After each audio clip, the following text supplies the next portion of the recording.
For the last time in 2020, FC Tucson will play a match in USL League One, looking to end things on a high note as they host Orlando City B tonight from Keynote Sports Complex in Tucson, Arizona, brought to you by Right Shore Insurance Done Right. Joe Malfa here with you on ESPN Plus as FC Tucson looks to go out with a bang, hosting Orlando City B. It's a team that has had a season filled with ups and downs, and they're looking for 3 more points for an even record of 6-6-4. Josh Cohn, one of the players to watch tonight, brought to you by Body Central, hoping to get them those final 3 points to leave a good taste in their mouth in 2020. Cohn has 2 goals on the season. First one came against Forward Madison, and it was sensational. One of the goals of the year here in USL League One. The second goal was more important. It came in their last match against Greenville, a match that ended in heartbreak for FC Tucson. But for a large spell of the game, things were going in the right direction thanks to a goal from Cohn that sprung a comeback. They were down 1-0. They ended up going up 2-1, but Greenville in the end eliminated Tucson with a goal and a 2-2 draw. They had an opportunity, and it came after they took the lead on this goal by Gio Godoy, also in tonight's starting lineup for the Men in Black. No quit in them. They fought till the end. They fought valiantly, and one more chance tonight for 3 points on the season against Orlando City B, who will be bidding farewell to USL League One in a few weeks. But one of the main bright spots for them, Wilfredo Rivera, tonight's player to watch. He is just 3 days past his 17th birthday, and he has scored 3 goals in 12 appearances for the Lions. A chance for him to make a few last impressions before he moves on next season, possibly in League One, a championship, or wherever. Marcelo Nevileff, head coach of Orlando City B, says the sky is the limit for the youngster again, just 3 days past his 17th birthday. FC Tucson, Orlando City B. One last game in 2020 for FC Tucson, looking to go out with a positive tonight at home at Keynote Sports Complex. Back in a few moments with the action here on ESPN Plus.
Time when I went traveling through the night, when I woke up to my surprise, saw a sliver of big, big sky.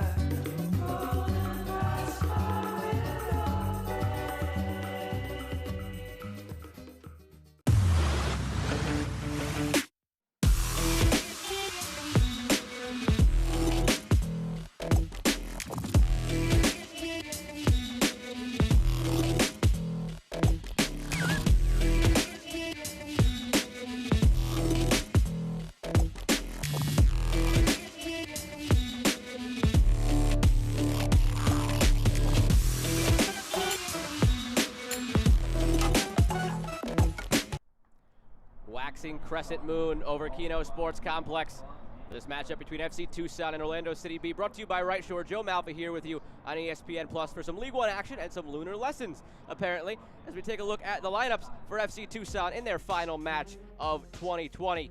They go with a lineup that has pretty much gotten them through much of their season, brought to you by Right Shore. All the familiar suspects out there. Carlos Marancio gets the last start of the season in goal. Azad Liadi back into the starting lineup up top for Manu Ferriol, who goes to the bench tonight. of the year. John Gallus, who is, again, looking to send his team home with a positive.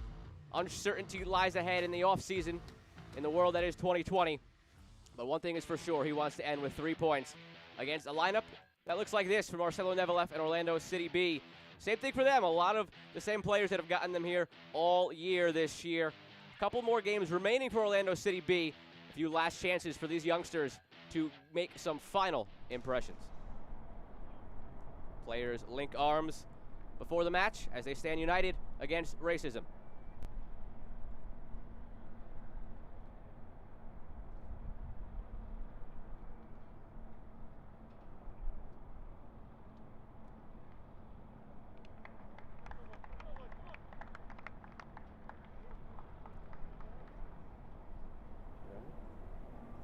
After the show of unity, they ditch their masks over to the sideline and get ready to play some soccer. FC Tucson, as always, at home in their black kits. Orlando City B tonight, rocking the whites. We take a look at the injury report brought to you by Body Central.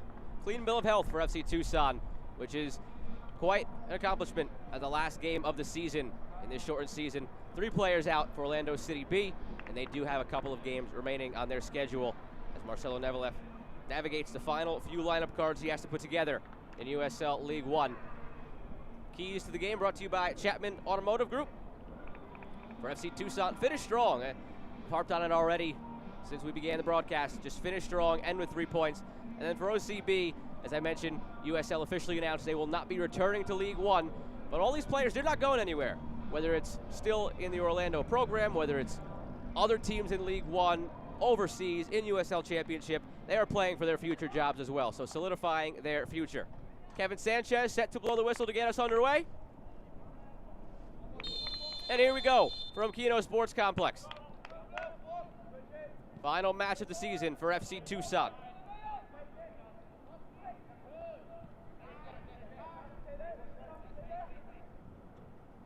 Opportunity to end with an even 6-6-4 record.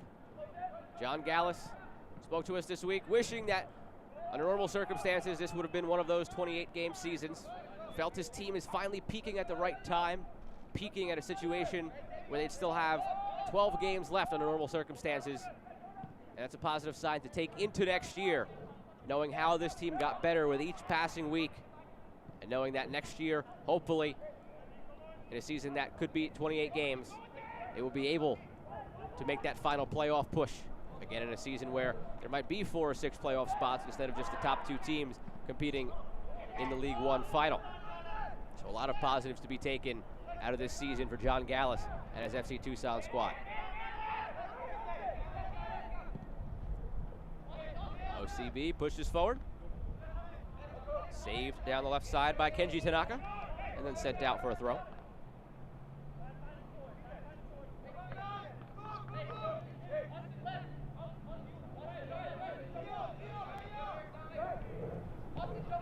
FC Tucson fans tonight gathering at the drive-in watch party as they have for every home match this season. It's fan appreciation night. More on that later in the broadcast. They've done some great things with the drive-in watch parties, making the most of the hand they've been dealt here in 2020. So hello to all of you out there tuning in tonight. Hope you have one last night of fun, make some memories. It leaves you with some excitement building up into 2021.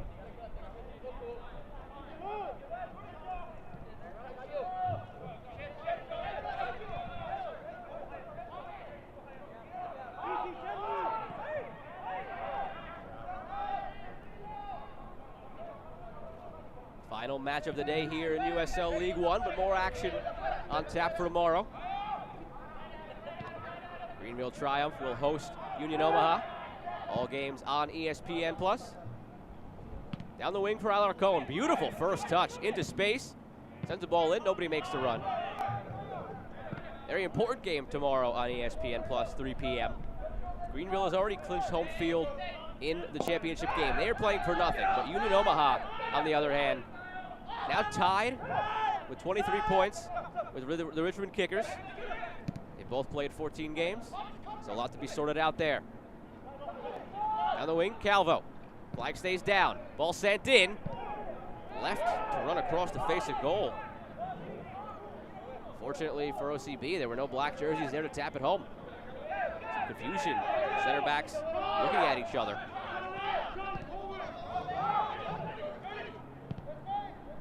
Dennis sprays it out to the left side.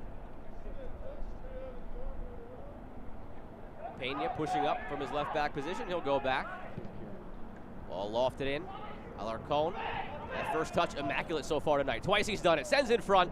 Godoy can't direct it on goal.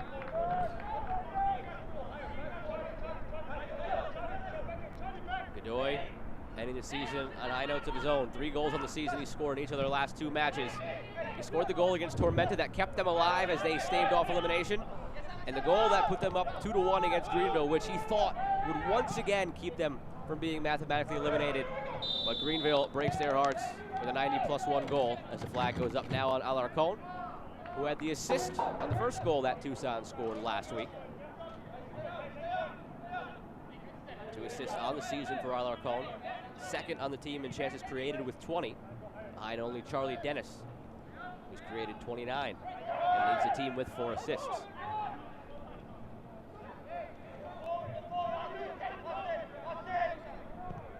Austin Amer goes back.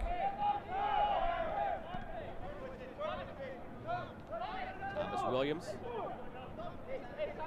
just 15 years old, at center back tonight for OCB. Confidence of a 25-year-old there, pulling it back with a defender charging right at you.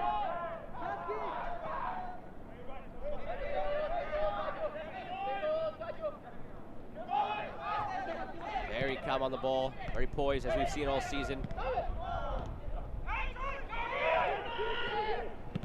Dennis, beautiful chip with the outside of his boot into space. Liotti, first touch fails him. Looking to get by Gusky. Still battling. Liotti will let this one go out for a corner kick.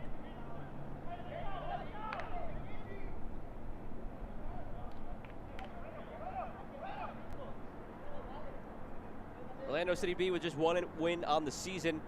It's been some tough times for them, but a lot of bright spots. Thomas Williams, as I mentioned, one of them. Corner kick brought to you by Right Shore. As the tall 15-year-old center back Williams is at the near post to defend the corner. Headed up and over for a goal kick.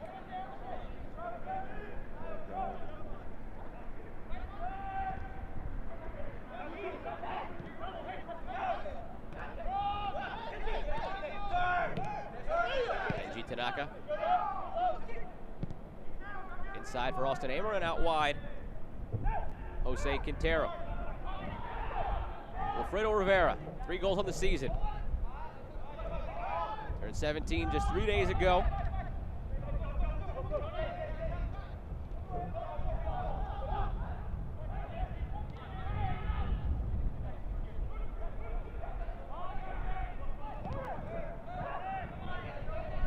The youth of this Orlando team has factored into the reason that they haven't necessarily gotten the results they've wanted, but a lot of bright spots. While they may not be returning to USL League One next year, don't be surprised to see a lot of these players still turning up in the league. They've left some positive impressions on the coaches around the league. They will certainly be sought after if they don't stay in the Orlando system, that is, and possibly get looks on the MLS squad. Calvo sends it towards the back post, but Liotti cuts towards the center of the box. Pena there to retrieve on his left foot, little shove. Players go down. And no harm, no foul, just a goal kick.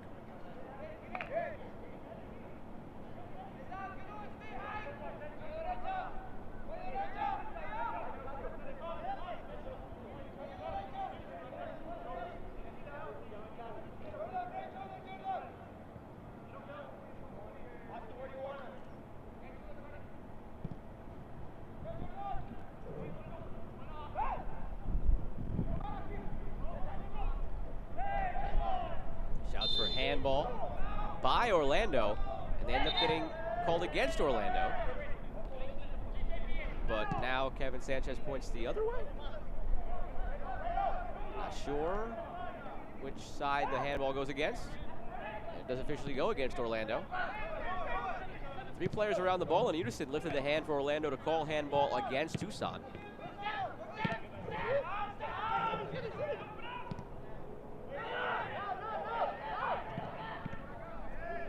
Intercepted by Rivera. Joined with a couple of players, now 4-on-3. Numbers for OCB. Through to Tanaka. And cleaned up on the back end by Beek.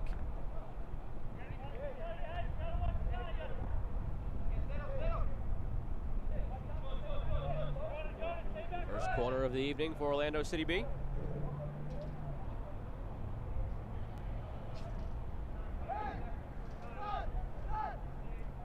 Tucson in the middle of the pack this season defensively.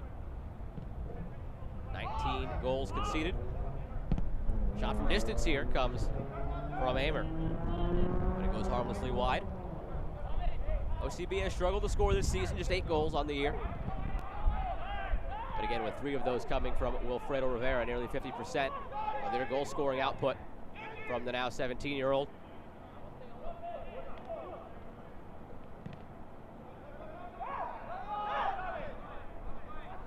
Rivera does have an assist to go with his 3 goals, so he is factored into 4 of OCB's 8 goals on the season.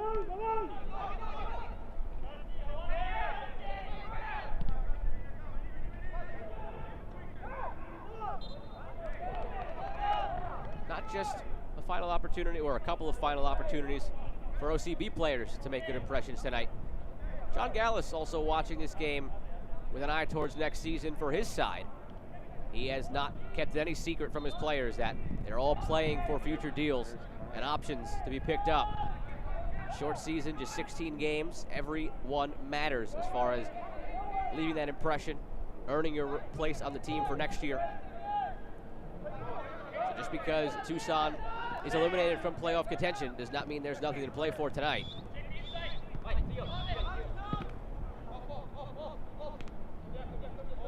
Gallus excited to hopefully bring back most of this group again. He talked very positively about the season overall. A chance tonight to finish 6-6-4, peaking at the right time where in a normal 28-game season, they would be in good form, still 12 games to go. They just got a player like Manu Ferriol, who was on the bench tonight, into the fold. He could not join the team until the middle of the year due to being stuck in Spain as part of the COVID lockdown. They just got Jordan Pena on loan and a couple of other guys as well. Wished he had more time with them. Looking forward to the offseason as they then build towards 2021 as the ball last goes off of Liotti for a goal kick.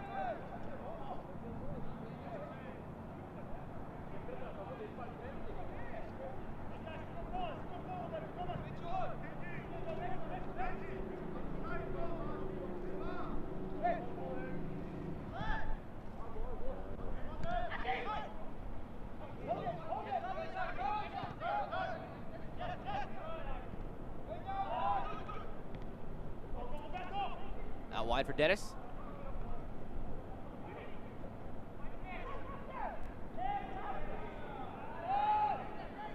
He has it taken away by Ozeri.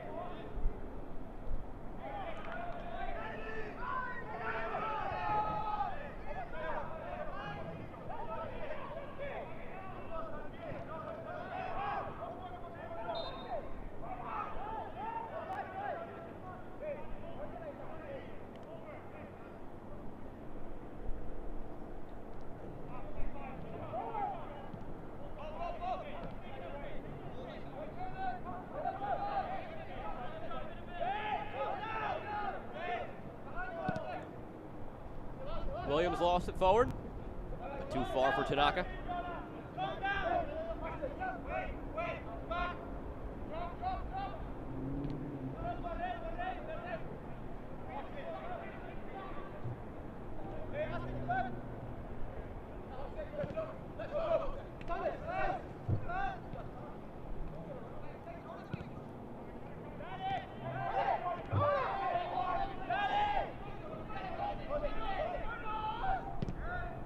Rancio lofts it. Since 1947, Select has been the leader in soccer ball quality and innovation. Select is the official ball supplier of USL League One and many of the elite leagues throughout Europe. For the latest products and special offers, please visit selectsportamerica.com.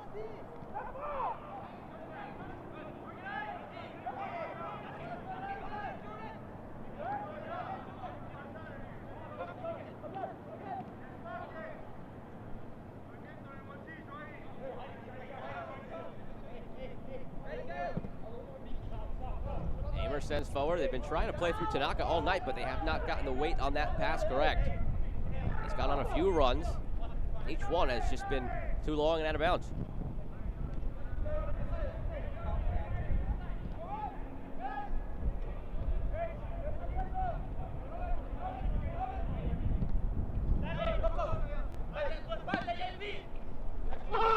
Alarcon takes a boot to the leg from Tanaka.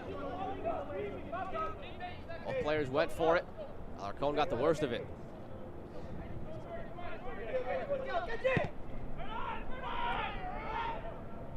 Back into play quickly from Tucson. Out wide for Pena.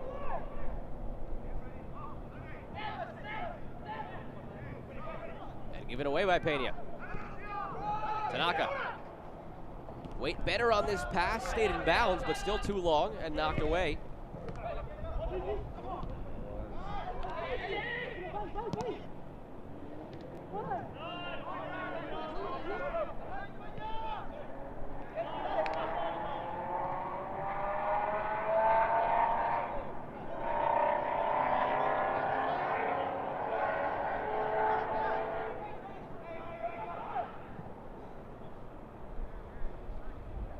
Tried down the right wing this time, but same result.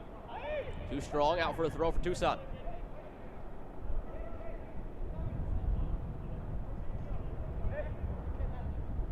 Gone from John Gallus. Quarter hour gone. One shot apiece. None on target for either side.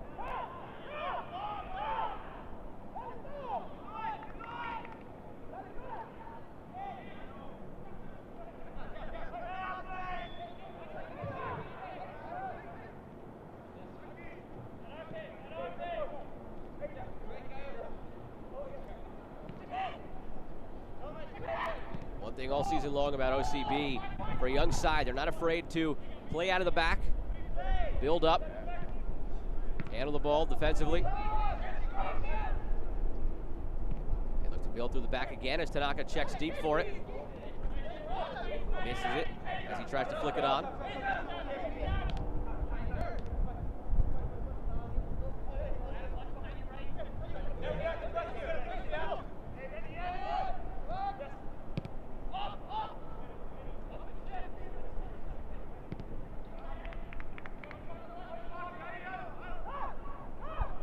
Pena checked by Rivera. He goes back around through Logue, who leads the league in passes completed. That one doesn't find the target.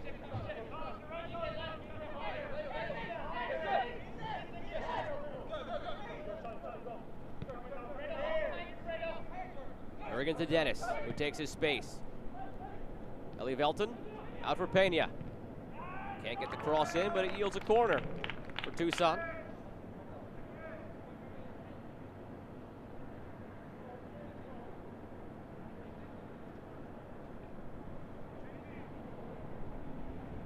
Second right shore corner kick of the night for FC Tucson. Dennis stands over it again. Dennis sends it in. Ellie Velton misses it, falls to Logue. On his left foot, takes a shot. Got through the legs of his first defender, but blocked by the second. Taken down by Rivera. Spins, forgets the ball, gets it back, and now beats his man. Pena fighting for it, he goes down. Rivera chips it in, Tanaka. Again, just too long for Kenji Tanaka. Good ideas, good runs from the left winger. Services just haven't been there for him, but he fights for it, keeps it. Center of the box, a chance here. Shot blocked, still alive. Tanaka, he takes his shot, Calvo blocks it. Signs of life from OCB. Struggled this season offensively with just those 8 goals, but keeping the Tucson back line on its heels.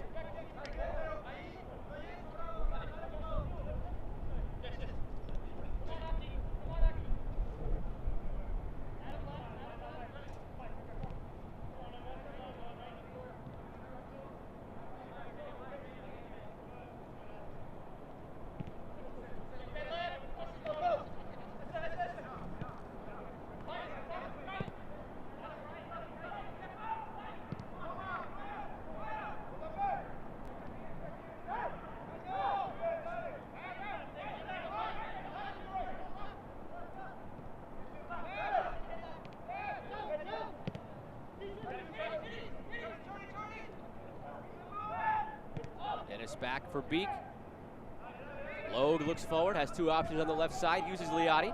Velton waiting for it in the middle. Liotti takes it himself.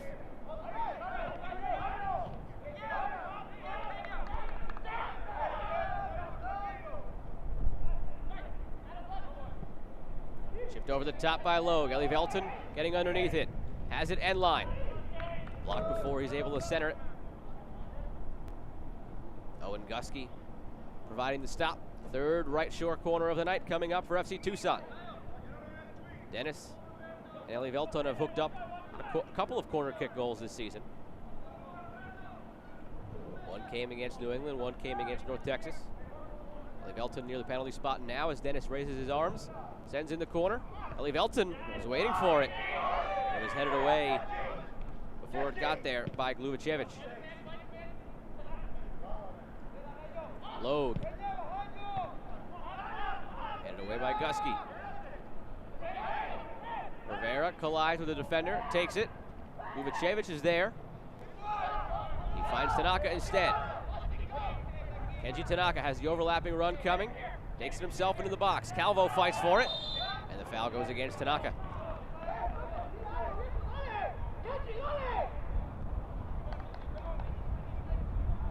Calvo in some pain.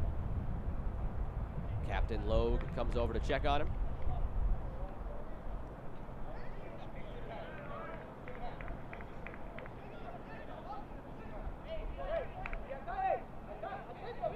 And a look here on the right shore replay. Two guys battling for the ball, nothing malicious. Walking gingerly is Calvo. Reaches down for the ankle one more time. Seems to be in some serious pain. Having trouble putting weight on it. Tucson continues for now. Dennis, perfectly weighted ball down the wing to Liotti. And the flag goes up for offside.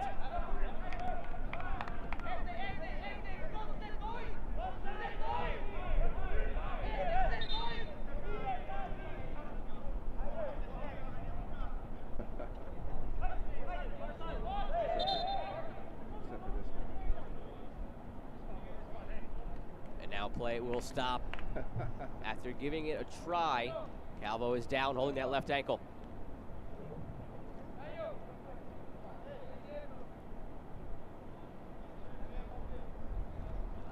Got up, gave it a go. Now he needed the trainer to come out and take a look at it.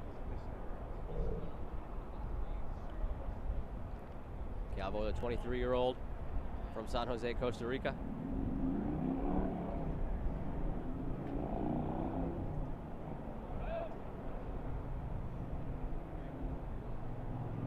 Calvo attended FIU before transferring out west to Portland.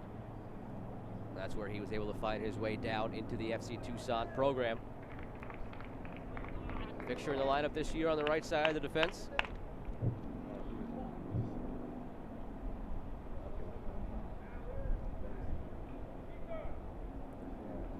Tucson came into the night with a clean slate on the injury report. But sadly, it does not look like the season will end that way. Calvo is heading out, and Josh Cohn will check in.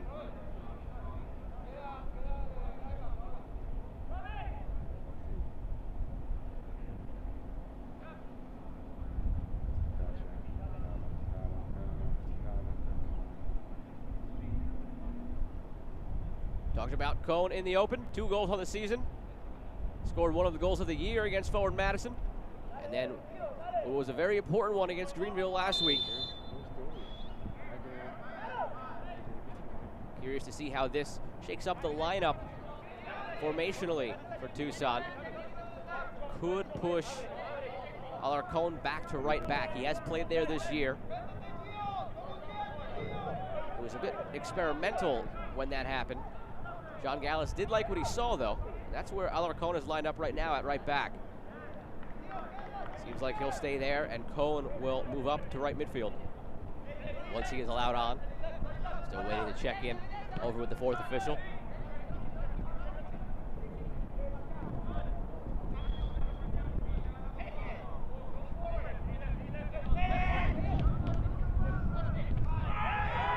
Heavy challenge here as well. Monticelli goes in hard. Elton slow to get up. On his feet now, back in defensive position. As Thomas Williams looks at his options and just plays short to Gusky.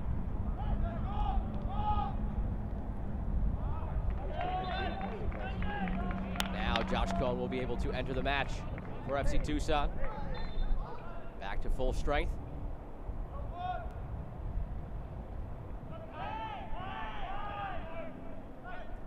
Substitution brought to you by Right Shore.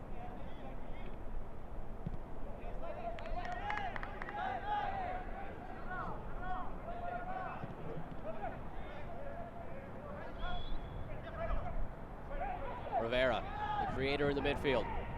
Lays it off, out wide now. Sent in, headed on, and just past the far post by Jose Quintero.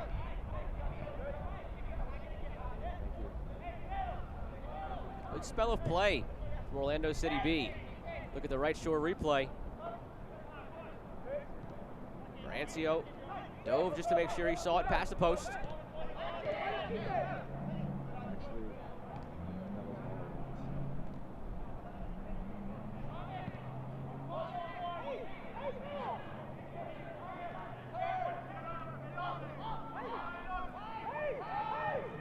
Elton finds Pena down the wing. Nearly touched it by his defender. And takes a double ricochet, last off him, out for an OCB throw. Pressure from Dennis. Back to Monticelli. Taken away by Liotti. Cohn, his first touches of the ball. Into space for Eli Velton. Left foot. Tries to cross it, it appeared, but not enough on it. Liotti would have had a walk-in goal with a little more weight on that pass from the Brazilian.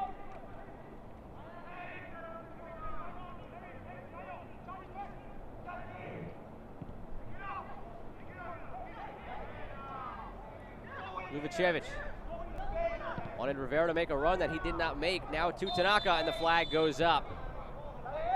Tanaka now has been able to link up with his teammates. First few passes down that wing, too long. Now they're finding the right weight. He's been into some space. It's a matter of now making the most of one of those opportunities. Did not quite time his run properly that time.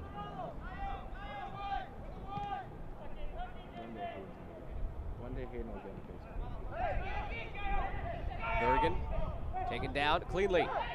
Chance here for OCB. Gluvacevic, Rivera to his right.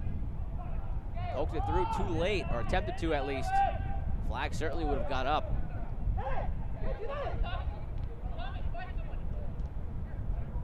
In the end, harmless. Tucson's able to try to build from the back once more. All season long, we saw multiple looks from Tucson.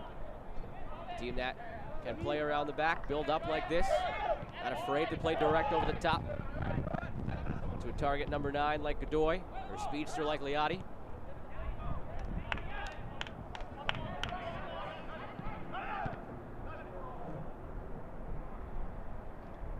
Pena saves it.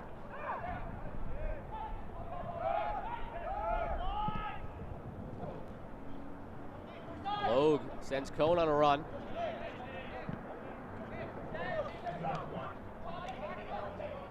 A few moments away from the first half hydration break.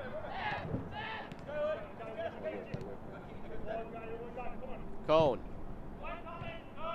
Deflected away by Williams, out to Dennis.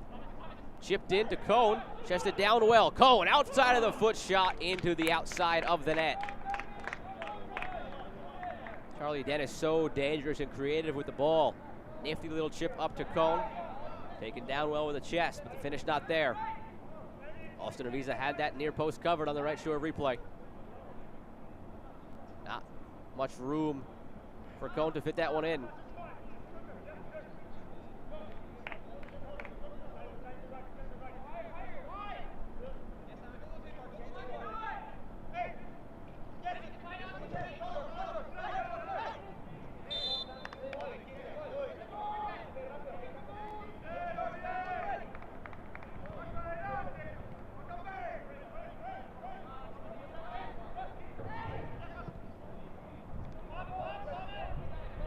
Luvacevic on a run against Logue. That's a run that Logue has not lost too many times this season. Moves the ball for Tucson.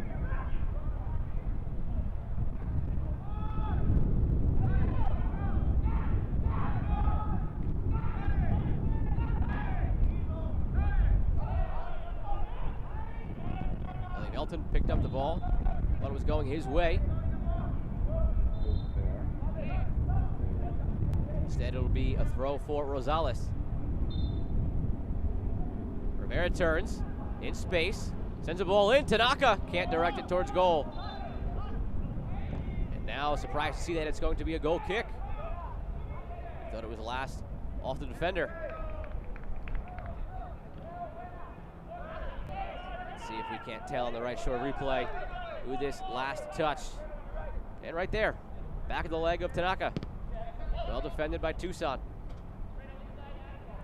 Next stoppage should yield the hydration break. 4 shots apiece. Only shot on target so far goes the way of FC Tucson. Ellie Velton. Good idea.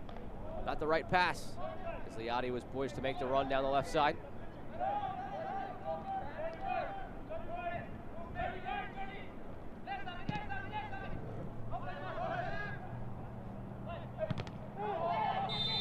Deflected with the hands of Gluvacevic.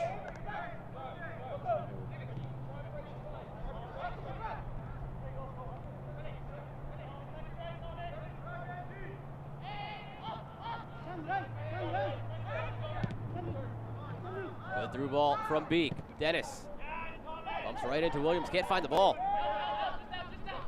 With Williams. Cone gets involved. It's last off of Williams. Throw coming for FC Tucson, but first, the hydration break here in the first half.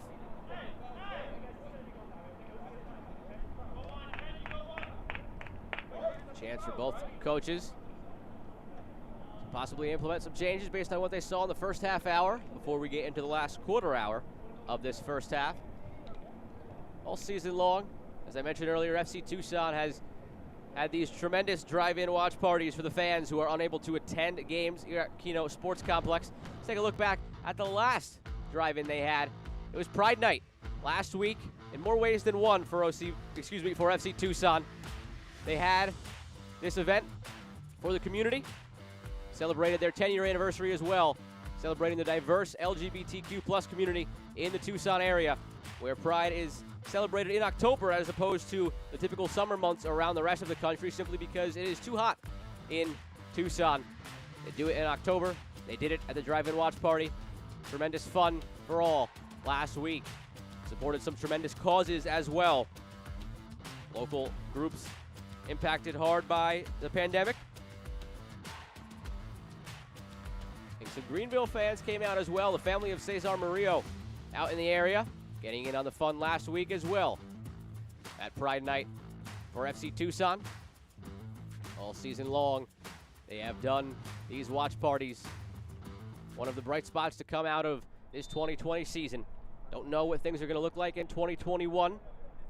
Obviously, hopefully, fans are able to attend games, but in the event that that is not possible, we know FC Tucson has a plan that they've executed very well all year, creating some great nights for some great memories for all of the fans out here in the desert.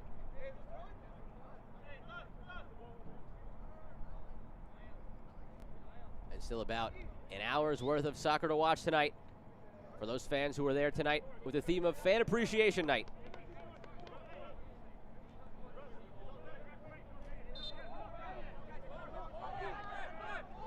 Now, before the hydration break, it was an FC Tucson throw.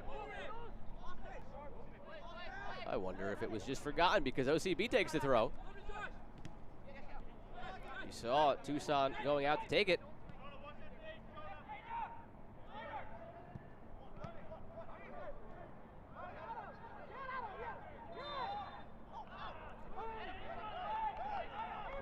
Call for a dangerous play goes against Orlando.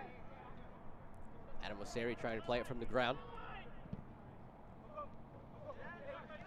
Tucson gets the ball back anyway after the throw-in was mistakenly awarded to OCB out of the hydration break. Joe Malfa here with you on ESPN Plus from Keno Sports Complex in Tucson, Arizona. Throw into Dennis. Holding it up against Gusky. Alarcon somehow manages to get that ball into the box.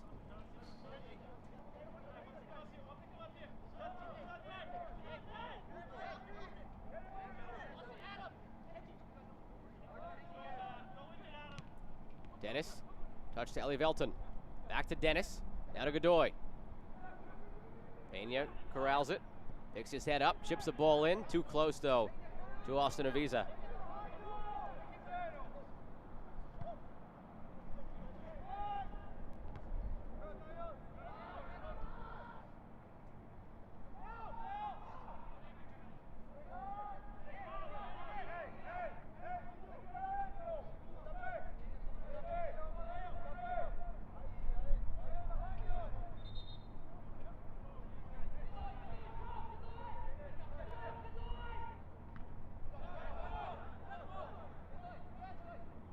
This is the final game of this Saturday in League One. Tormenta with the surprise result, taking down Richmond 1-0 on the road. As a result that a lot of the league liked because it kept them alive in the playoff hunt. Chattanooga and Madison, two of those teams. New England and North Texas, the other two. All four of those teams kept alive in the playoff race with Tormenta's victory over Richmond. It was the second draw of the week for Madison, who drew Fort Lauderdale 2-2 on Wednesday. Cone sends the ball in. Godoy takes it down, lays it off for Alarcon, trying to just pass that one into the corner, but instead finds the advertisement board.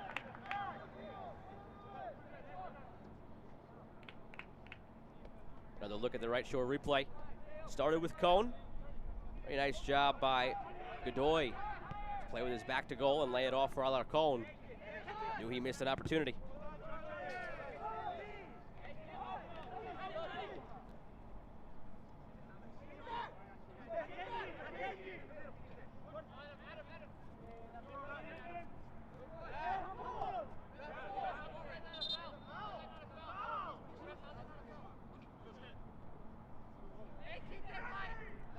Tanaka will leave it for Cone. And now to Alarcon. About 9 minutes to go plus stoppage time here in the first half. Still just 4 shots apiece. 1 on target from FC Tucson.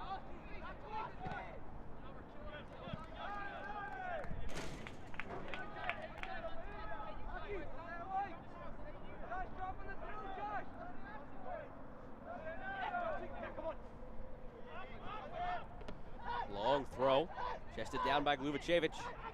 Rivera had some space on the right wing, but tough for Gluvacevic to spot that pass. A lot easier from this vantage point, and the one down on the field. Rivera draws a foul, taken quickly by OCB, but whistled dead. Another look at Pena committing the foul on the right shore replay. Rivera taken down again in the box. Clean lead by Pena, says the official Kevin Sanchez, who hasn't had to deal with too much tonight so far. Clean game by both sides.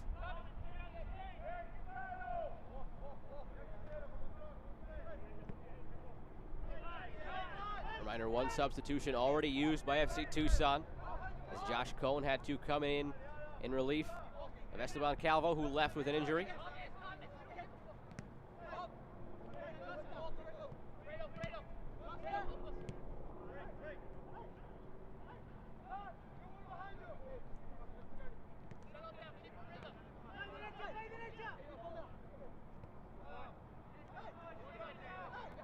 Williams takes his space, looking for an outlet pass, threads it through 3 black jerseys out to Tanaka.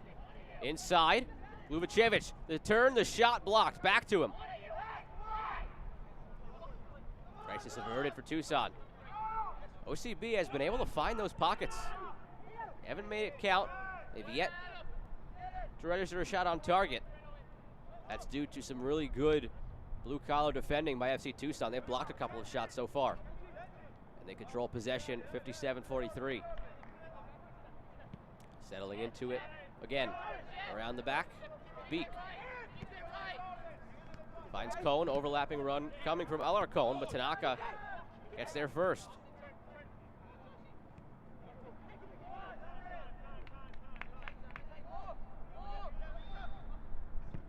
All the way back to Avisa. Calmly out to Monticelli. Throw coming now.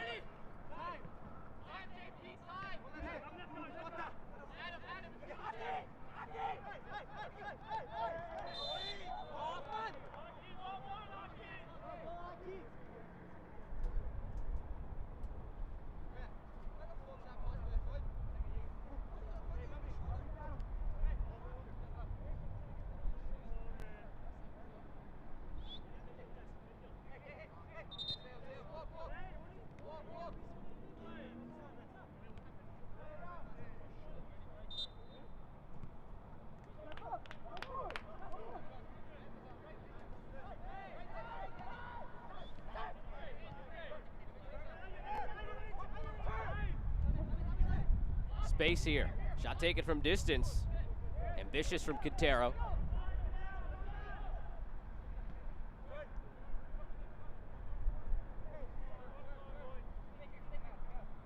Shot attempt number 6 for OCB. 3 have been blocked. 3 have been off target.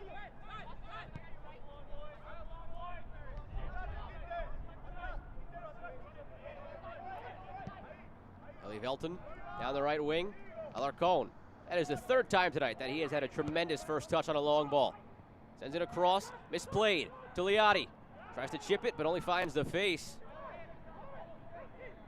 of Jonathan Rosales. Out to defend. And now Liotti commits the foul.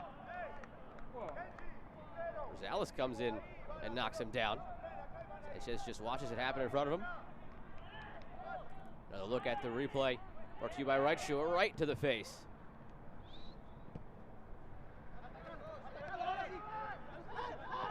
Tanaka. Flag stays down. Ball taken away anyway. Bergen touches it to Dennis. Gets it back, has space. Liotti making the run. He finds Liotti. Falls to Dennis. Ellie Velton. Chipped in. Cone was waiting for it. Headed away instead by Monticelli. Cleared by Tanaka. Heavy touch though by Gluvacevic.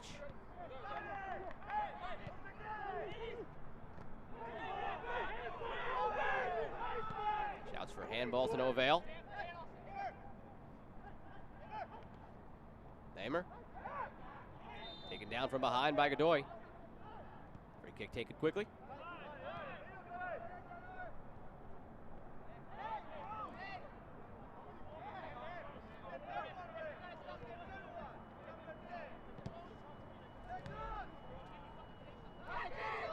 Tanaka just knocks it out. Little pat on his face. Frustrated with himself.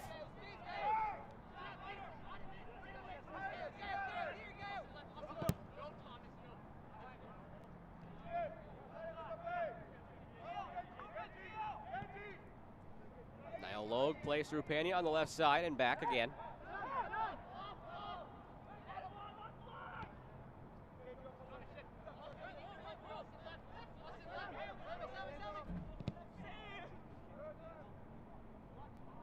That one too long for Pena. Fans, follow FC Tucson and the rest of USL League One all season long on ESPN+. Home to the USL, MLS, UFC, and more. Join the nearly 8 million sports fans who have already discovered ESPN+, and watch League One live every week. Sign up today at ESPNplus.com, where you can find the 2020 League One final as the season concludes in historic fashion with the league's first national TV broadcast. Don't miss the top 2 teams in the league compete for the 2020 League One title. You can find that on both ESPN Plus and ESPN Deportes at 8 p.m. Eastern on October 30th. Greenville Triumph, they're already there, and today they already clinched hosting that game at Legacy Early College. Just a matter of now figuring out who will meet them there.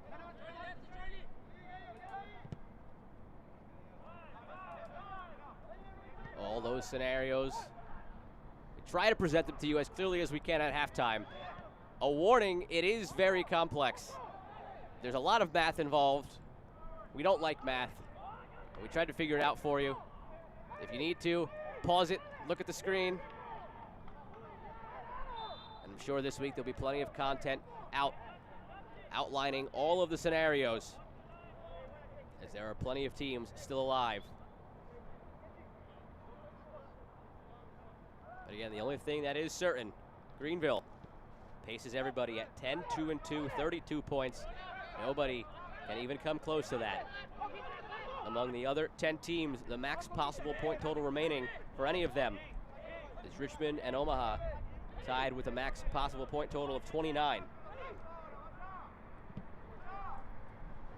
Tucson would still be in the hunt if not for the late goal by Greenville last week to break their hearts, 90+1. Charlie Dennis now has a shot blocked. Falls right back to him, though, on his left foot still. Opportunities coming every now and then for Tucson. But like OCB, they haven't been able to really steer many on target and threaten Austin Avisa. And a look at this one on the right shore replay.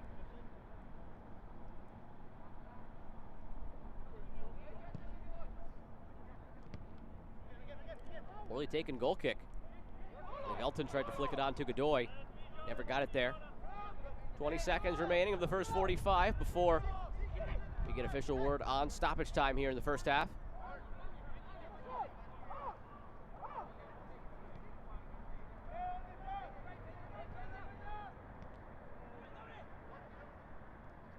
It'll be 3 minutes of stoppage time here in the first half, due in large part to the Esteban Calvo injury.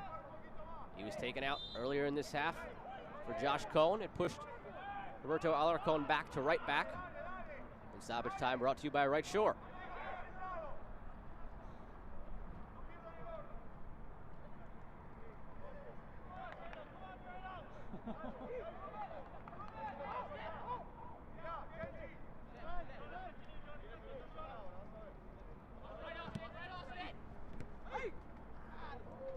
Spin cycle from Alarcon.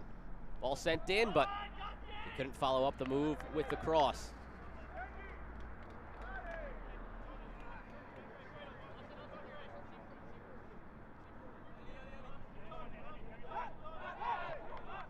Two minutes to go in the first half.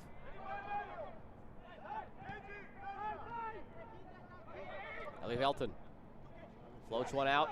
Alarcon, he is 4 for 4 on perfect touches. A long ball sent in like that. And I will be keeping track as long as he keeps putting on a clinic of those first touches. Given away, Rivera takes it away. In space, can't touch it past Beak though.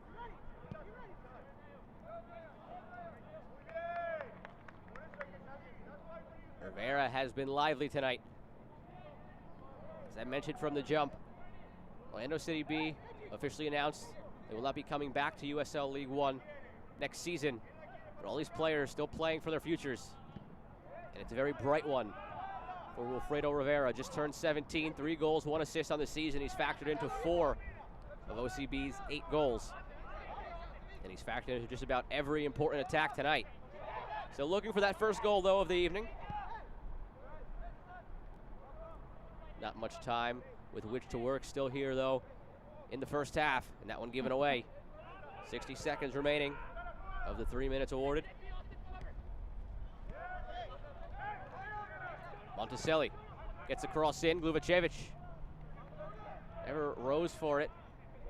Shrugs as he turns around. Thought somebody would be there behind him.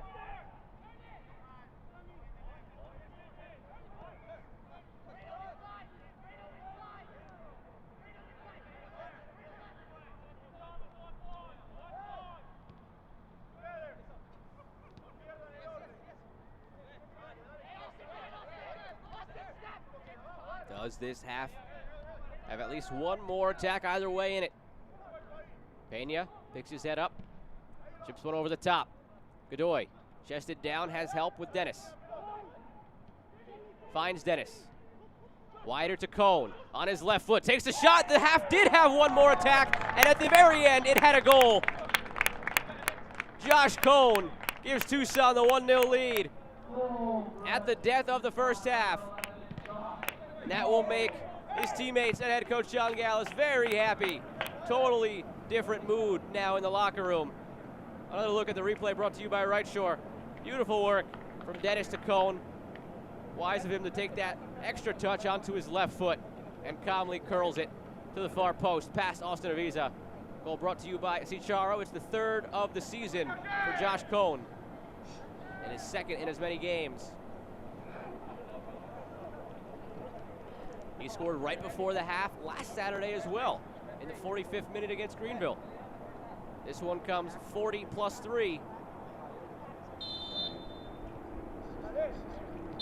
And that'll do it for the first half. Tucson seemed to be heading for a 0-0 draw at the half, but Josh Cone rescues a goal at the very end on the assist from Charlie Dennis. And it's a 1-0 lead for FC Tucson, brought to you by Right Shore. Smiles all around now as they head into the locker room. Marcelo Nevelef trying to get as much as he can out of his team down the stretch here.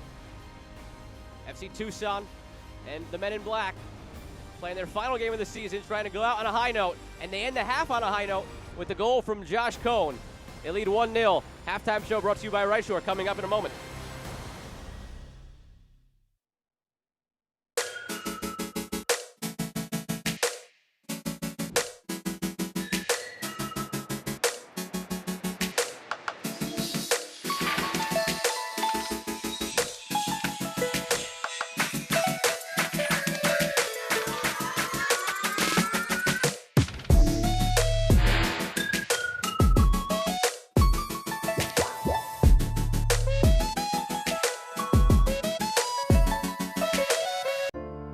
Lately, we've all faced difficult choices.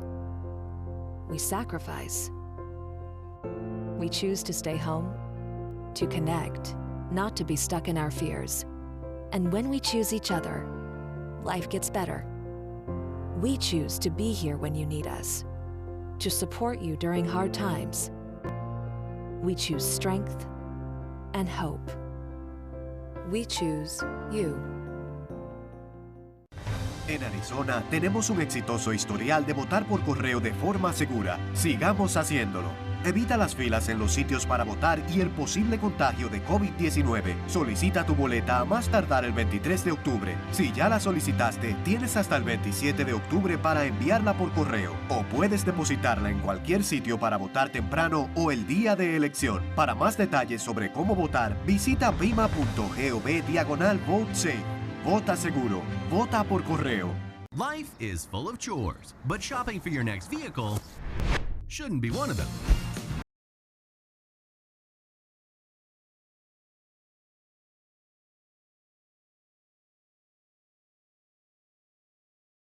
You can customize add-ons, find out your trade-in value, calculate your monthly payment, and even have that new ride delivered right to your front door. Visit us today at ChapmanTucson.com. Joe Malfa here with you on the Right Shore halftime show. Using advanced technology, you can shop rates online with over 40 different insurance companies in less than 60 seconds. Visit RightShore.com today to get your free quote. And with that, we'll take a look around Week 14 in USL League One. It's hard to believe that we are already at the end of the season. One more week to go, but the action coming hot and heavy in this last week to 14 days. It started on Wednesday, midweek game, a lot of importance between Fort Lauderdale CF and Forward Madison as Madison fights to stay alive. They went down 2-0 early, but they would not die. They scored too late to end up with a 2-2 draw. Unfortunately for them, it's been draw after draw after draw, and they cannot climb up the leaderboard. It's a 4-match unbeaten streak, but it's been too many draws for them, and they are still clinging on to hope after they got some favorable results elsewhere in the league as the week went on, but a 2-2 draw on Wednesday against Fort Lauderdale. Moving on from there, Friday night, New England Revolution 2 against North Texas Soccer Club, another one with massive playoff implications. It started with this screamer from Rivera that beat Aviles early in the match. So many chances either way as this match went on. Two teams that were coming in on tremendous winning streaks. Some people left both of these teams for dead early on, but those win streaks changed everything. North Texas had a lot of opportunities in the second half. That one was saved by Keegan Meyer. On this side, Connor Presley had an opportunity for maybe the goal of the year. Nearly snuck that into a tight window. You saw the other post before? Well, here's another one. More chances for North Texas, but they finally would get the goal then in the second half, just 4 minutes after the halftime interval. Hernandez got it, and that's how the score would finish. 1-1. The team split a point, but again, both stay alive because of a result that happened later in the week. Everyone was watching that Richmond-Tormenta match to see how it would affect them. Now, earlier this afternoon, Chattanooga against Forward Madison. Ovalle made this great save off the line, but backtrack, penalty was called. Greg Hurst converts it, his 7th of the season, put them up 1-0. Opportunities then in the second half for Forward Madison as they controlled most of the second half. Chances both sides, and then finally, Michael Vang, all aboard the Vang train. He would convert here. His 4th goal of the season, team high for Forward Madison. Beautiful nutmeg right here through the wickets, and then he gets it past Alex Mangles to tie things up at 1. One last opportunity for Greg Hurst. Beautifully touches it to himself, and then the save by the 16-year-old Chris Brady, who is working his way into the Golden Glove race. That one was incredible, falling one way, pokes the foot out the other way. Here's another for good measure from the kid. And then Forward Madison had another chance through Vucic, but it was blocked. And then it would fall out to Lockerbie for one more chance that would go wide. Shore and Obleda, coaches of both teams, split the points. Again, both still alive, though, because in our last game so far of the day, Tormenta Richmond. Richmond with a win could have eliminated a whole slew of teams, but Neil Vignoles to Marco Micheletto put Tormenta up 1-0. Tormenta already eliminated, but fighting for pride, fighting to play spoiler, and they would go on to get the 1-0 victory. Chances in it both ways, a lot of excitement late, but this result meant a lot for all those teams that I was mentioning throughout the highlights, that they were waiting for one game. This was that one game. They all could have been eliminated with a win by Richmond, but they stay alive, and they all need to be sending Tormenta, Ian Cameron, Marco Micheletto, and all the folks at Tormenta some fruit baskets this week for keeping them alive here in USL League One. We'll be back with the second half of action between FC Tucson and Orlando City B in a few moments right here on the Right Shore Halftime Show. Takes a shot, and it's in the back of the net. And a timing stop. Looks the goal, shoots it! Unbelievable! Save made. Unbelievable! Makes the save. Oh, what a goal! Knocked away. It's in the back of the net. What a goal there! And pushed aside. Trying to pick up the top corner. It's in off the post!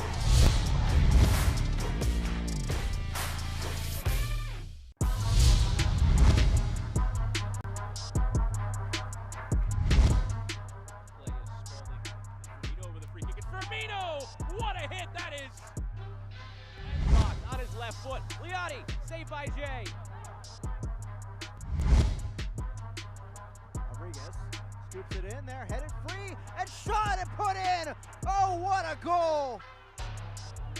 It's Burgess in his second appearance for North Texas SC. Angle last year. Fires it on that huge save by Fitzgerald. Carbon copies of each other. It's a matter of who will score first. Maybe it's here, the shot, and that will be the first goal. Box, volley by Vignal, still loose. Micheletto tries something incredible and nearly has it. To the save at full stretch by Marancio.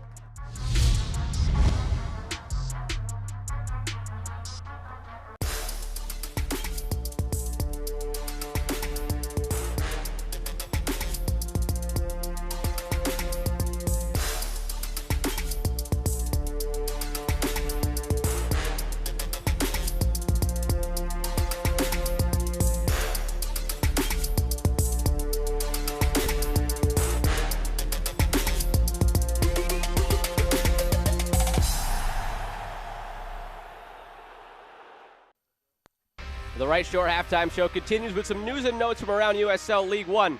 Greenville waiting for an opponent, and that's all. They know when and where the final will be. October 30th at Legacy Early College, where they are 7-0 on the season, looking to go 8-0 tomorrow in a big game against Union Omaha. And that game has a lot of meaning for the rest of the league. Right now, 6 teams are still alive. Omaha with a win tomorrow could eliminate 3 of those teams. More on that in a minute. but Greenville still looking to remain undefeated at home. Tight table right now. New England, one of those teams alive, and they got their first player of the week in Nicholas Firmino, joined by teammate Thiago Mendoza, who has made 3 straight teams of the week now in USL League One. And look at the logos on the left side. All teams that are in the hunt. You want your best players playing well at the most important times, and the teams in the hunt are getting that right now. We mentioned those scenarios. Let's start with the 2 teams best situated to earn that second place spot and punch a ticket to the final. Richmond and Omaha. Tied in points, tied in possible points, of course, as a result of that, because they both have 2 matches remaining. Richmond sits in a better spot right now because the first tiebreaker is wins. There's no mathematical way that these teams could end up tied in points that Richmond wouldn't advance, because they have that edge right now in wins with just 2 games remaining. So they have the edge. They control destiny. Omaha needs to win and get some help by Richmond stumbling. Now that X4 teams, a lot more to sort out here. We saw in the previous graphic, goal differential, the second tiebreaker. It could come into play with these teams if they're able to leapfrog Richmond or Omaha. A lot to throw at you here. North Texas, obviously in the best spot of these teams. Anybody to their right could be eliminated with a win by Richmond or Omaha. Omaha plays Sunday, Richmond plays Wednesday. So these teams may not have any importance in their upcoming games, but that is still to be determined. And this past week was very hectic in USL League One. Scoreboard brought to you by Clear Channel Outdoor. Only 1 victory. Other than that, 4 draws. And that victory by South Georgia was a big one in terms of the table. Also brought to you by Clear Channel Outdoor. Greenville officially has clinched home field. And then there's just a lot of teams right there that are still alive, as we mentioned. Richmond and Omaha in second and third. And that win by Tormenta kept those middle teams alive. Chattanooga, New England, Madison, and North Texas. Now tomorrow, that matchup I mentioned, Greenville Triumph, Union Omaha. First time these teams are ever meeting. Greenville already clinched home field in the final, to be determined if they rest players or not. Omaha probably hoping so. And a chance, though, for Omaha to eliminate a slew of teams and take their point total ahead of Richmond. A lot on the line in that matchup, 3 p.m. tomorrow, as these teams have been really solid all season long. Greenville, obviously, a cut above the rest, but a tall test for Omaha on the road against Greenville, where, again, they are 7-0 at Legacy Early College. I mentioned that those Wednesday games, the meaning could be determined by the 2 games that precede it. If Omaha or Richmond win, then New England and Madison would be eliminated from those Wednesday games. North Texas, the only team that, no matter what, they will still be alive when that Wednesday night game rolls around. So much to talk through. We tried to get through it all. You're just going to have to tune in this next week to find out what happens here in USL League One, this upcoming schedule brought to you by Sheridan. And we'll be back in a few more moments with highlights and stats from the first half of Tucson and Orlando.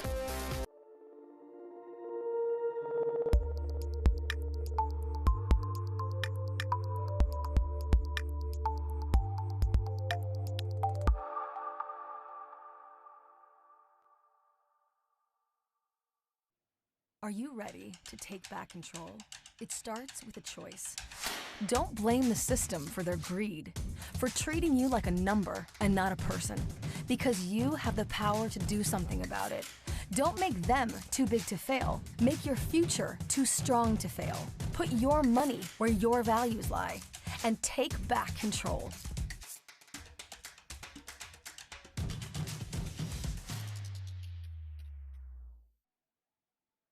Hello, my name is Bobby Graxton and I'm the head athletic trainer for FC Tucson. During this time, we're doing all that we can to protect our athletes, including weekly COVID testing. The tests that we use from Microgen DX are quick, easy, painless, and accurate, and we typically receive the results within 2 days from shipping. For valid, reliable, and quick results, please visit microgendx.com.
Second half just about to begin. 1-0 FC Tucson leads, brought to you by Right Shore. Joe Malfa here with you on ESPN Plus. We take a look at the one highlight that was the most important in the first half, brought to you by Right Shore. From Godoy to Dennis, ends up with Cone, and ends up in the back of the net. 1-0 lead for FC Tucson right before they went to the locker rooms. Surely changed the entire mood around what it was like in the locker room. 9 shots to 6. Tucson leads, 2 shots on target, still none for OCB. Heavy possession advantage for FC Tucson as well. A week after their 10-year anniversary, playing their final game of the 2020 season, they lead 1-0. 45 minutes to go in 2020 for FC Tucson. Fans at the watch party, savor every minute of it, and before you know it, the next season will be here once more. The men in black looking to go out on a high note. From right to left here in the second half. OCB in all white going from left to right. Awaiting the whistle again from Kevin Sanchez. Second half begins.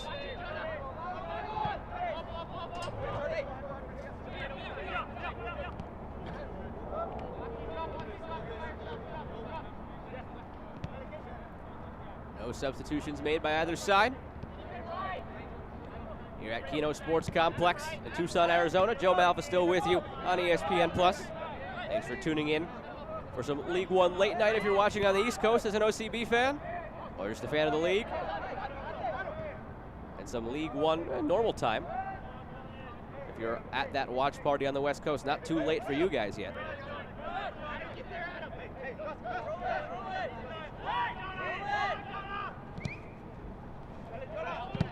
Over the top from Logue, but it's cleared away.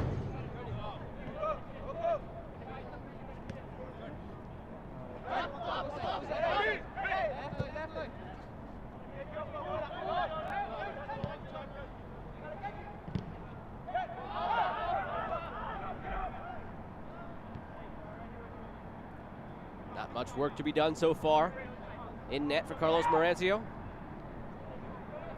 Tucson 4-1-2 this season when scoring the first goal.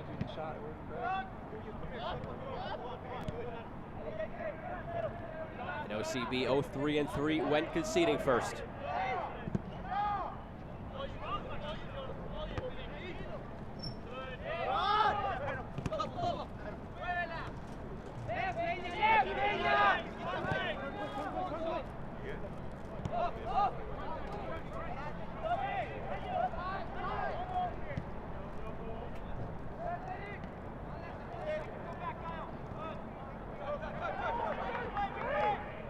Dennis, good interchange.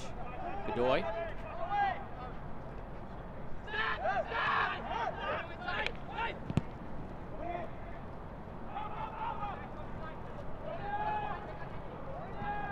Chipped in. Dennis will save it.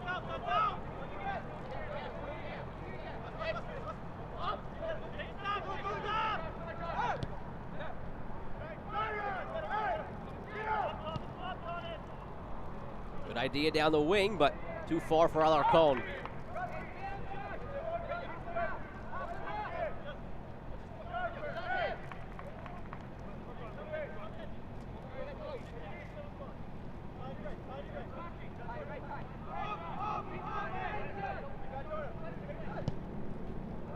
Tucson came into the evening leading the league in minutes led. And if nothing changes here, or if they just add to their lead, they'll end the season with 499 minutes led, which would likely end the season as the top spot in the league. Ellie Velton sends it across. Center now to Godoy. He leaves it for Dennis. His shot just over the bar as Avisa dives for it.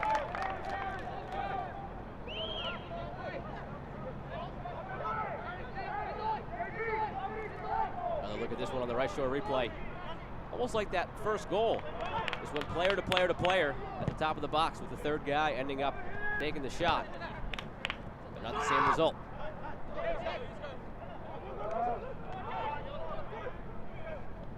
Out wide. Cone, the goal scorer, on his left foot again. Cone's shot. This one is blocked. That one might have been earmarked for the corner. Gusky got a foot to it. It's out for a corner kick for FC Tucson. All the confidence in the world right now for Josh Cohn. 3 goals on the season, 2 in his last 2 games. That one had a chance. Corner sent in by Dennis. Brought to you by Right Shore and headed away by OCB.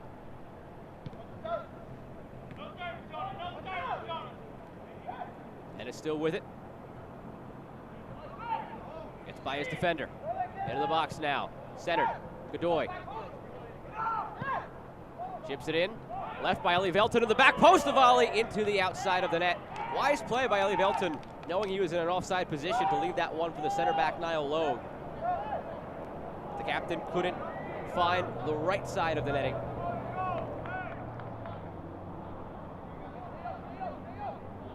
That's one of those where in training this week, well, if there is still training for Tucson, I guess I don't know what their last game of the season, if they'll have any more. It's one of those where John Gallus will turn around and say, that's why you're a center back. But a good effort nonetheless from the center back, Logue.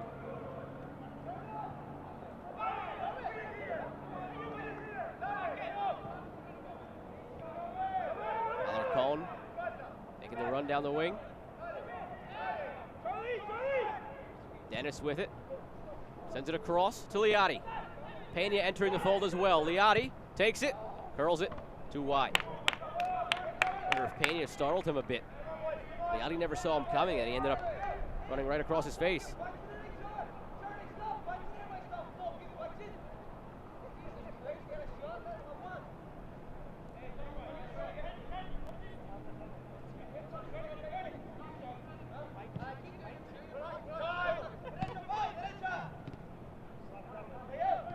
Gusky.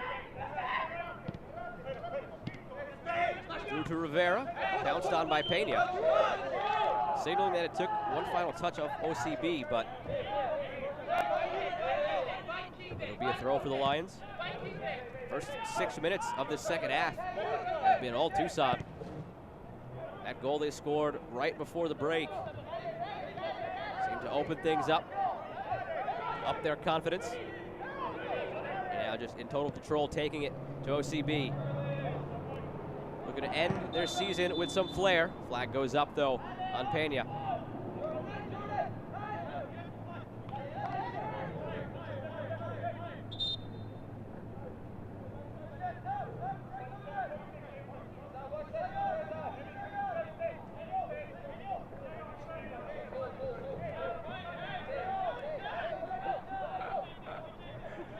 Something coaches talk about all the time. You want to end your season with a win.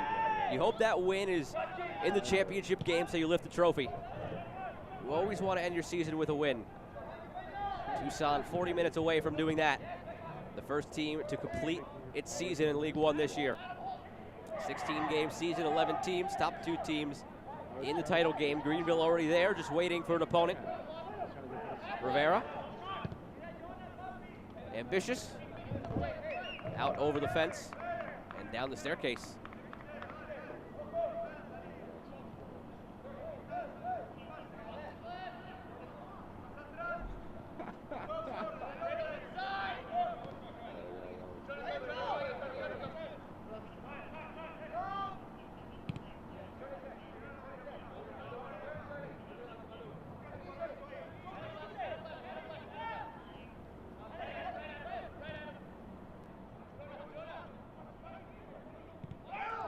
Possession 70-30 so far in this second half, specifically.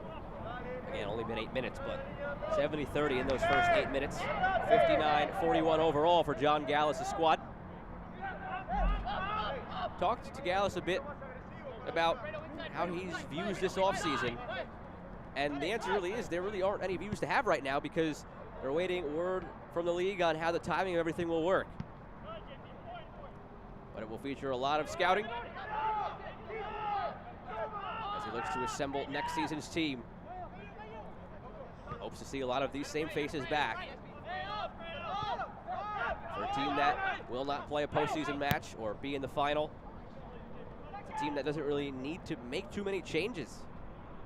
As I spoke about in the first half, Gallus very proud of everything this team was able to do this season. Dealing with the adversity of the world of COVID. Dealing with being the team that has to travel the most throughout the year, being on the West Coast, coming east to play everybody in a shortened 16-game season, peaking right around game 12 and 13, which is exactly where he would have wanted this team to start, hitting its stride in a 28-game season. That was the one sentiment he expressed most in our phone call this week. Just how, not upset maybe, but how much he wishes he could have had those last dozen games with this group of guys. Thinks they could have really accomplished some special things in a normal year. That's why he's hoping to have most of them return next season.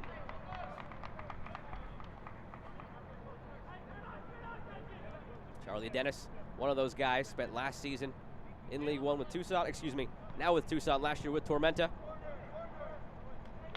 For the system that Gallus plays, was very happy to get Dennis in the fold, and he lived up to all the expectations that Gallus had for him. Led the team with 29 chances created, and now 5 assists. Did not score himself, but more of a playmaker who floats underneath the top line, servicing balls all season long to guys like Liotti, Godoy, Adams, tonight Cone. He's on the right shore corner kick right now. Backside, Logue heads it towards goal, still loose. Godoy volleys it into the side netting again. Second time in this second half that a volley attempt has found the outside of the netting as Tucson pushes for another goal.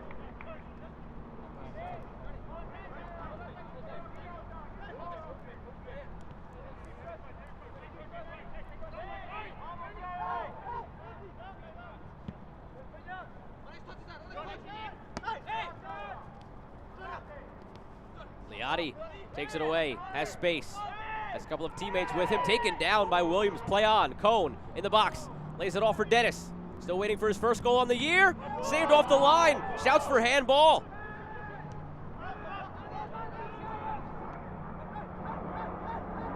Charlie Dennis robbed of his first goal of the year in its last game. And now the other way, Orlando. Tanaka, last off of him. It'll be a goal kick. Sanchez will go back to issue a yellow card on that initial slide tackle from Williams. He wisely played advantage. Nearly yielded a goal for FC Tucson. Here's that yellow card. The replay brought to you by Right Shore. Play continued. Made off for Dennis. He shouted for handball, and it seemed like they might have had a case.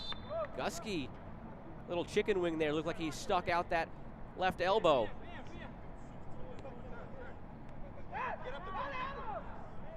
But it goes uncalled. The score remains 1-0. But Tucson, you just get the sense that that next goal is coming at any moment now. Already 5 shots, 1 on target here in this second half. Overall now, 14 shots, 3 on target. And again, they attack. Shot from distance. Gets by Avisa, but gets by the post as well. Out for a goal kick. Alarcon with the attempt. Another look slowed down here of that possible handball. Dennis picked his head up, saw his opportunity. Sent the defender flying, took the shot. And Gusky leaned that left arm into it. Close as to whether it hit the elbow or the shoulder. If it's the shoulder, it's okay. Elbow, not so much. Maybe he gets the benefit of the doubt there.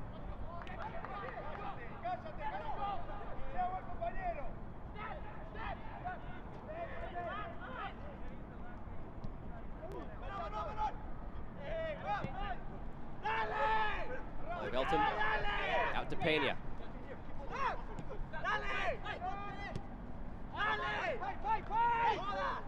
Taken away on the step. Rivera over the top. Uvachevich running towards it. Marancio clears it away. Still yet to deal with a shot on target. 7 total shots. 3 of them blocked. 4 of them off target for OCB. Pena comes in with a heavy challenge. Rivera looking to take it quickly.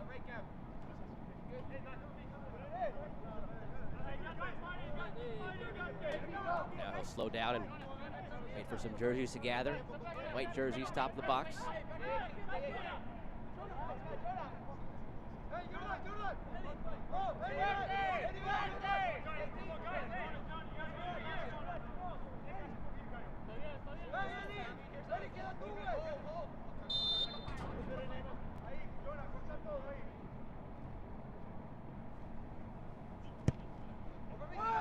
Cross sent in, over everything, and out for a goal kick. As we near the hour mark, substitution coming in for Orlando. Leaving Kenji Tanaka, entering Teddy Inji.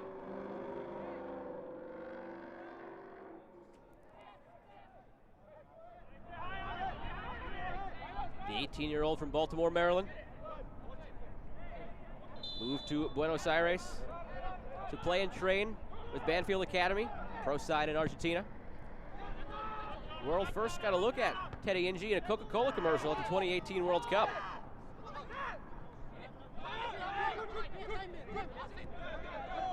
As one of his favorite experiences, got to go around touring some Russian cities of the tournament, filming at various locations for that commercial.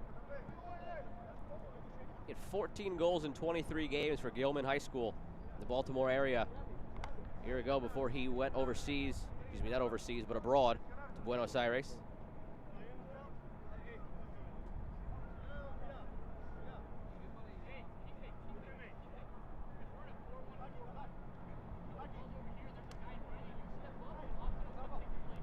Teddy Inji, one of the many bright young stars in this OCB program.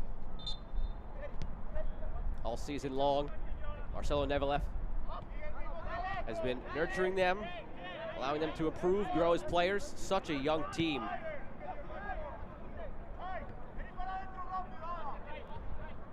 In the lineup tonight, the oldest player, the goalkeeper, Austin Avisa, at 23.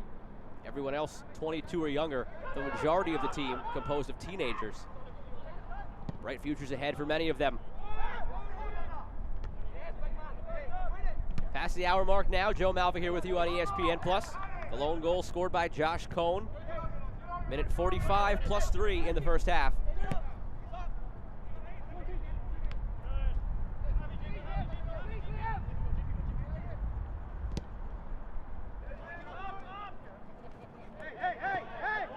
Logue put the challenge into Rivera.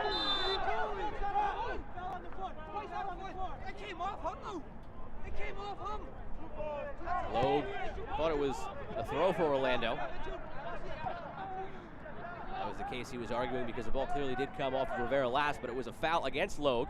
And while Logue was out of position, Orlando tried to attack, and they earned a corner out of it. Logue and the back line not happy with that call either.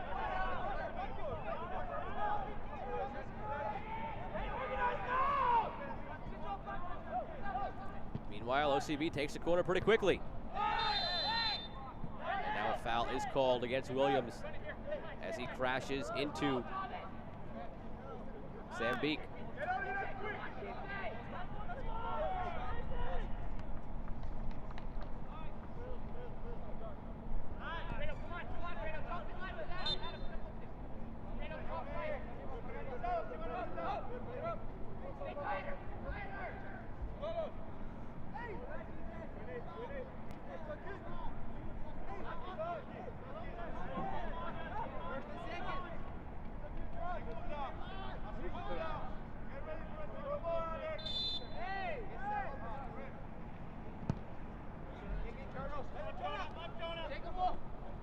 Flicked on by Liotti. Now the pressure on. Running the attacking half by Tucson.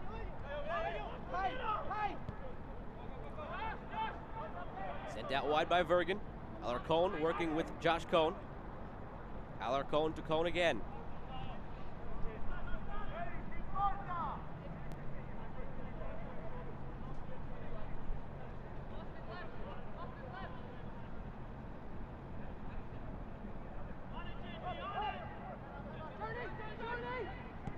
Dennis floats one in. Liotti tried to center it for a teammate, but nobody collapsed to it.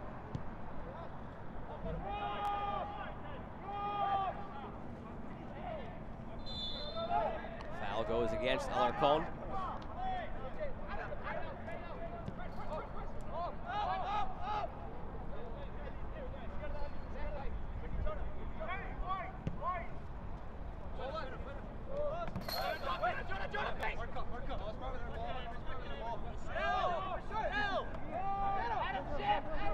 John Gallus's point about having this team begin to start peaking at the right times this year.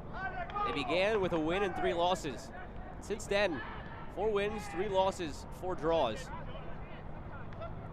Taking 16 points out of that next segment of games. And everything going in the right direction. In a year like last year with a 4-team playoff, or possibly in future years, they'd still very much be in the thick of things. But in this shortened season with just the top 2 teams making it, they'll come up just short in the end. Dennis, end line, centered. Nobody made the run towards goal. And this season was actually supposed to be a 6-team playoff before the changes were made. So if the line was at 6, they were well clear of it. If this result holds, they'll end the season with 22 points. That's only 1 point back of where Richmond and Omaha are right now. Though Richmond and Omaha both have 2 games in hand over Tucson, so that point total will move. But in a 4-team playoff, they'd right now be sitting a point ahead of North Texas, 3 ahead of Chattanooga, 4 ahead of New England and Madison. That's why this season is not looked at as a disappointment by Gallus and his crew. If anything, is looked at as the foundation for getting this program back on track. Last year, a bit of a different attitude around the club.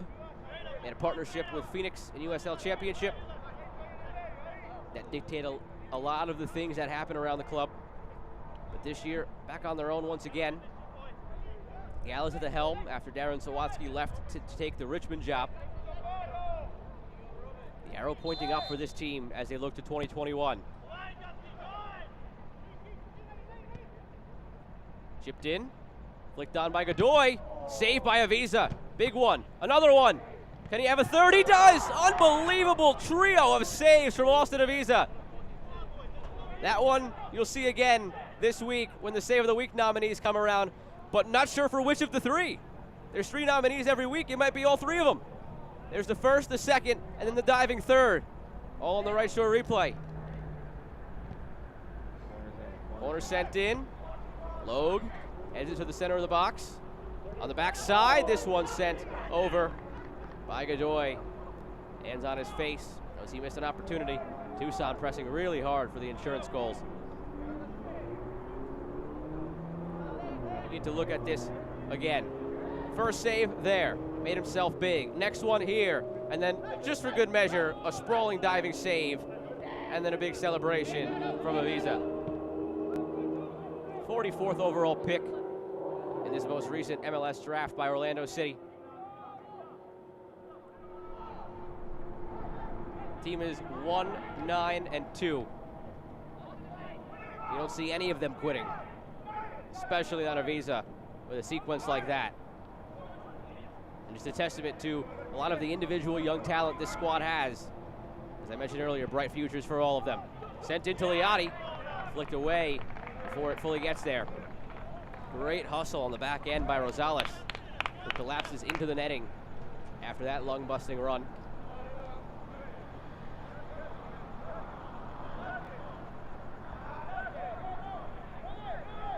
Avisa played his club ball in the New England Revolution Academy. And then he was drafted actually 1 spot after Keegan Meyer. So New England had an opportunity to take one of their academy products, but opted for Meyer instead this past draft. Right shore corner kick. Headed away on the backside by Monticelli, but kept alive by Logue.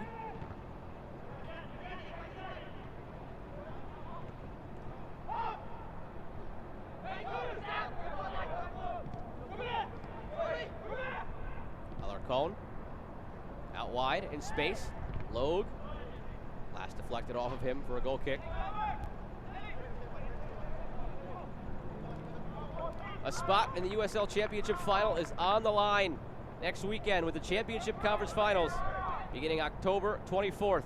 Be part of the conversation. Watch every match, every goal, every save, and every celebration on ESPN Plus on the way to the USL Championship Final, November 1st, 8:30 p.m. Eastern on ESPN and ESPN Deportes.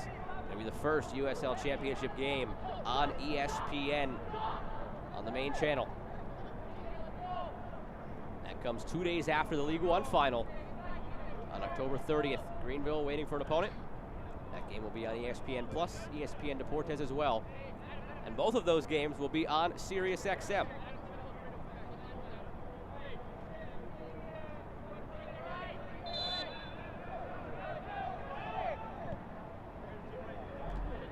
'70th minute here at Keno Sports Complex. Joe Malfa here with you on ESPN Plus. Tucson has spent the whole half pressing for some more goals to end this season on some positive notes. Austin Avisa has robbed a few of those opportunities. Liotti looking to create another. Heavy touch though. Williams clears it. 17 shots now in all for FC Tucson.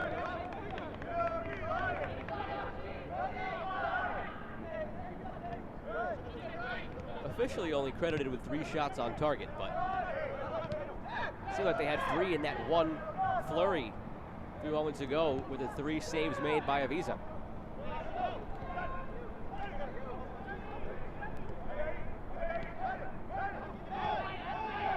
Still no shot on target for Orlando.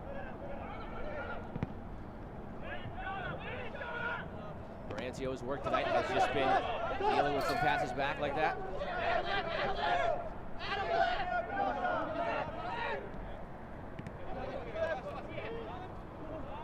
Dennis gets through a couple defenders, looking to muscle off Rivera, still fighting for it. And the foul in the end is called against Rivera. He's not happy with it. 17-year-old has had another bright game for Orlando tonight.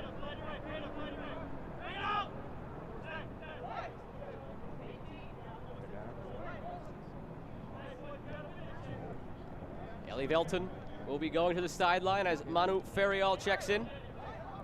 Ellie Velton, a stellar season for FC Tucson. Didn't really have a scoring touch early on, but he'll close his account in 2020 with 3 goals.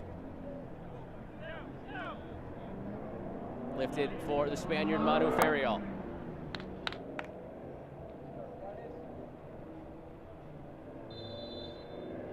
Dennis.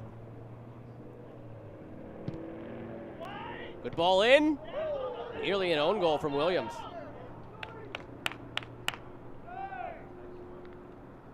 Another look at the ball sent in by Dennis on the right shore replay.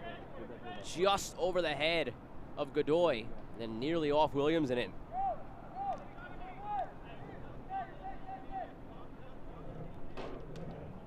Right shore corner kick from Charlie Dennis.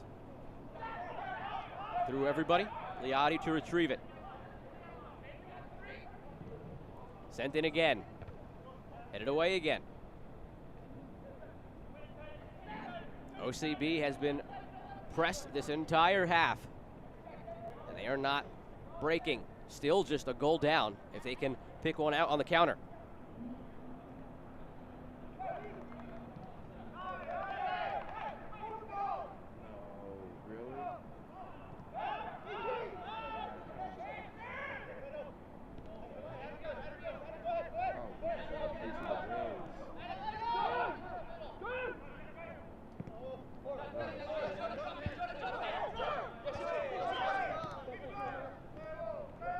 Dennis playing wider over the last 10 minutes.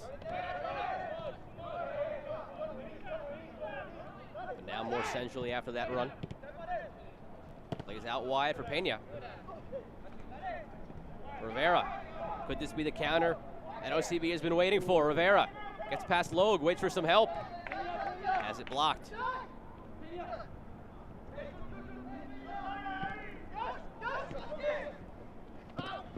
Cone over on the left side now.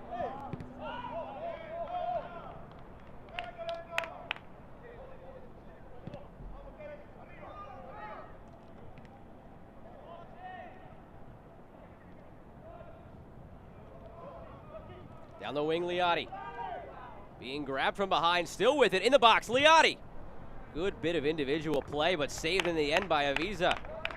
Powered through the jersey tugging and the arm grabbing.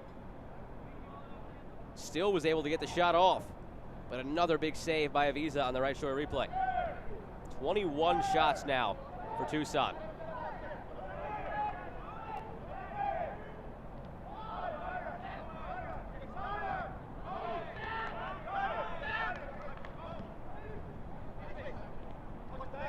Logue, diagonal ball, over the top. Another perfect touch by Alarcon. With it now, sent across. Doesn't get to Cone on the backside. 75th minute. Hydration break coming at some point in the near future.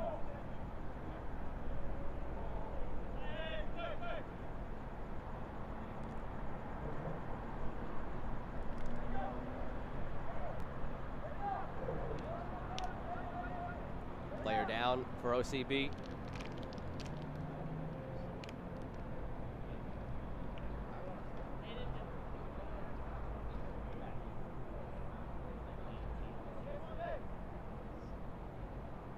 Looks like the captain on Pablo Monticelli down. He's holding the back of his leg. He took off that captain's armband and handed it off to somebody else. I'll give it now to Luvacevic, a signal of the night being done for Monticelli. He'll be left it for Daniel Rosario. So brought to you by Right Shore.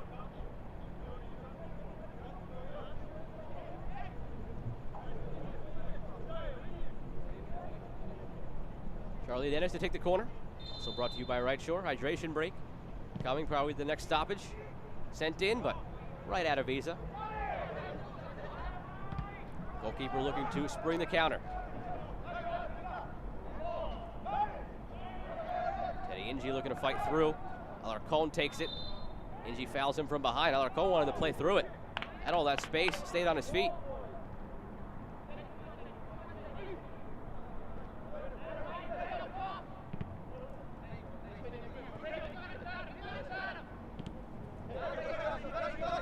Josh Cohn. Good touch by Liotti. Taking notes from Alarcon so far tonight.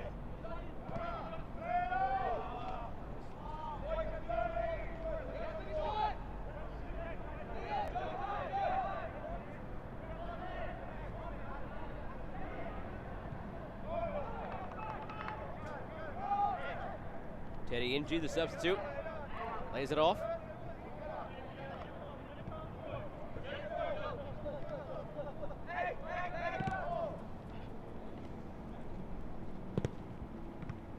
Into Rivera, space for the youngster, 17-year-old on his left foot. Sam Beek puts in a perfect tackle. Tucson has had plenty of opportunities for that second goal. They're going to want to put one in. You can't really feel safe with the way Rivera is playing on the counter. Perhaps something for John Gallus to discuss now in the hydration break. Alfredo Rivera on the evening has been tremendous, as he has been all season for OCB, one of the brightest standouts in this squad.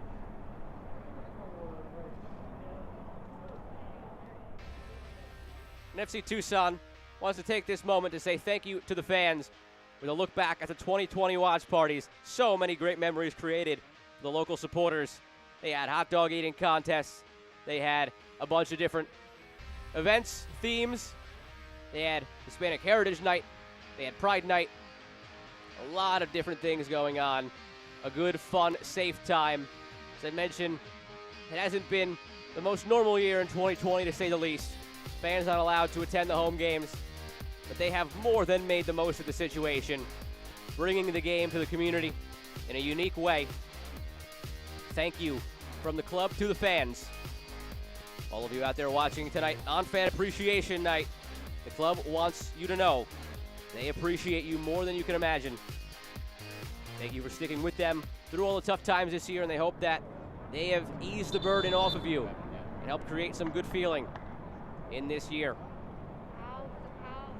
Factoring in stoppage time, about a quarter hour remaining for you to enjoy out there at the watch party. But the memories will certainly last longer than tonight will. The 2021 season will be here before you know it. And hopefully you're up there in those stands where the Tifos currently sit to take in the action as FC Tucson is poised for some success in 2021. John Gall is very confident in the future of this program. Believes they've laid the foundation this year.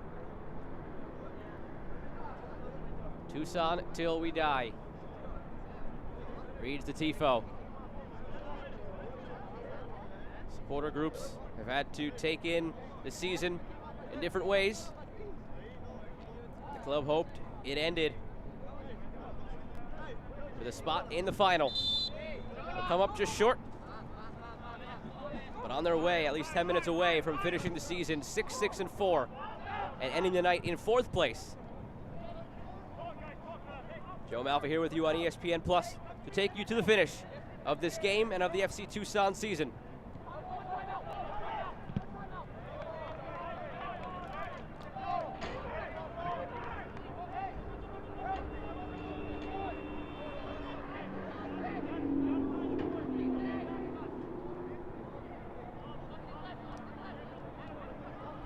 Reminder of some of the scores from around the league throughout the week. 4 draws, just 1 victory. Tucson hoping to be the second team to come away with a victory this week. The other lone victory came with the same 1-0 scoreline just a few hours ago. Tormenta took down Richmond. Teddy Inge sends one backside, kept in. Rosales chips it in, headed away. And Manu Ferriol gets it away from danger. Win by Tormenta earlier as Manu Ferriol intercepts this and springs the attack for Tucson is what kept so many teams in it, as we laid out at halftime with all those convoluted scenarios. Cone with Ferriol. Nice job laying that one off in space. The Spaniard sends it across and cleared away.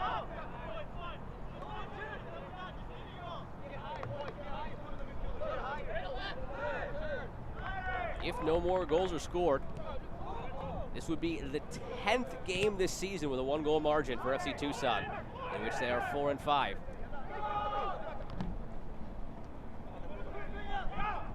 And again, if this result holds, or if they add more goals of their own, they'll lead for 499 minutes to end the season. Rivera trying to change that.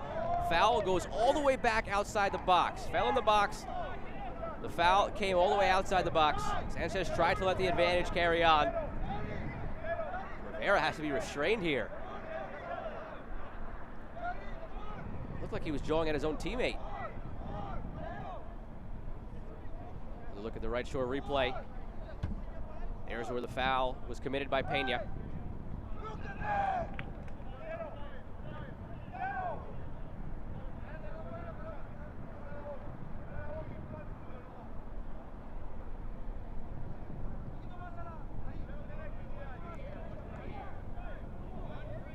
Seven and change to go of the 90, and an opportunity for Orlando.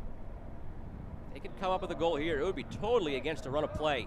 They have just 1 shot attempt in the second half compared to 14 shot attempts by Tucson. And possession in the second half is 70-30 in favor of the men in black. All that could change with a good strike here. It's into the wall. Second attempt by Amer, also into the wall.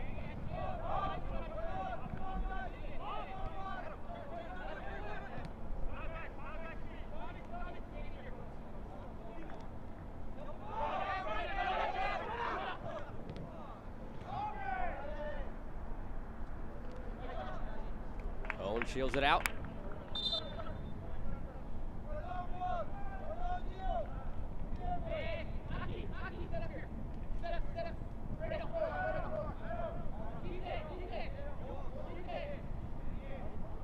Couple of substitutions coming in for Tucson and 1 for Orlando as well. Mason Lamb entering the game for Orlando.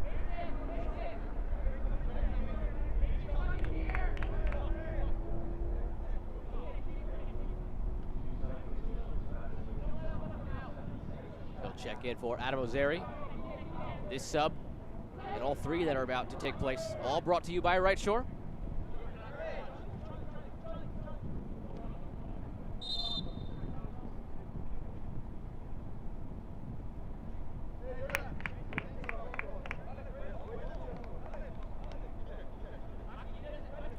Charlie Dennis will exit on the near side as Ramon Howell checks in, and snuck in there as well. Shaq Adams checked in for Azad Liati. All brought to you by Right Shore. Another strong season for Charlie Dennis, followed up a really good 2019 League One campaign. That one, he performed for Tormenta. He had 3 goals, 4 assists, and created the second most chances in the league this season for Tucson. No goals, but 4 assists that he made 5 tonight. He had 4 coming in, and then 29 chances created coming into tonight. Curious to see what that stat officially rises up to after this evening, because he was just the engine up top again for Tucson. Ball sent in, headed towards goal, still loose. Marancio pounces to it. Liati, the other player to check out, had 3 assists and 3 goals on the season in 15 appearances.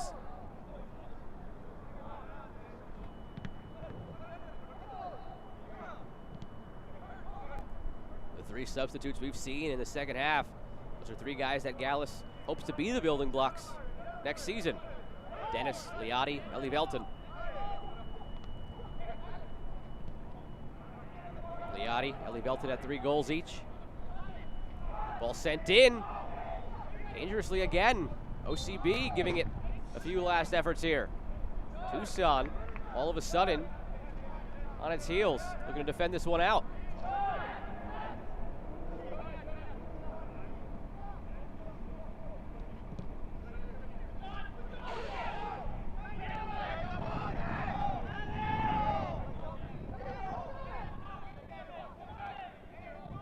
That trio of Eli Velton, Liati, and Dennis. Again, those 3 who have been subbed out tonight. They combined on the season for 10 assists and 6 goals. Teddy Ingi. Bergen steps in, but Ingi keeps it. Out to Ingi again. Chance to send it across with Bergen fronting him. Back to his left foot. Ingi attempts the cross, and he'll earn a corner kick.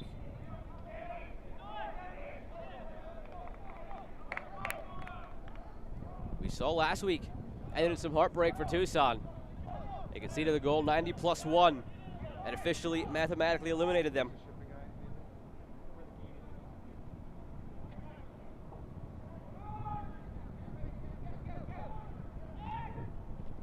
Corner sent in, headed towards goal and headed away by Logue before it could get to the back post where Lamb was waiting for it. Sent in again, and Beek rises to it. Jack Adams, a chance to use his speed. Cuts in, has Cohn and acres of space on the near side. He was looking that way, but not the weight on the pass, and now he's taken down. It's going to be a yellow card coming for Jonathan Rosales.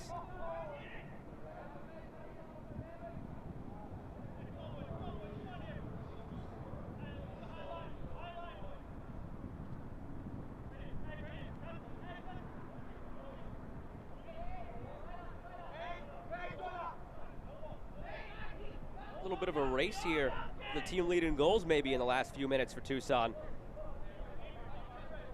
Another look at the foul drawn by Adams, who currently has the team lead with 4 goals. Godoy and Cohn, both still on the field, have 3 each. So both with the ability to tie Adams, or Adams the ability to solidify his team high in goals with 1 more. Alarcon stands over it. Out wide to Adams. Run coming. He uses Ferriol. Sent in. Godoy attempted the flick. Still loose and just wide of the post. Sam Beek whipped around that left foot. Now he has to hustle back. OCB looking to catch Tucson out on the counter. Awaiting official word on stoppage time as we are in the 90th minute here at Keno Sports Complex.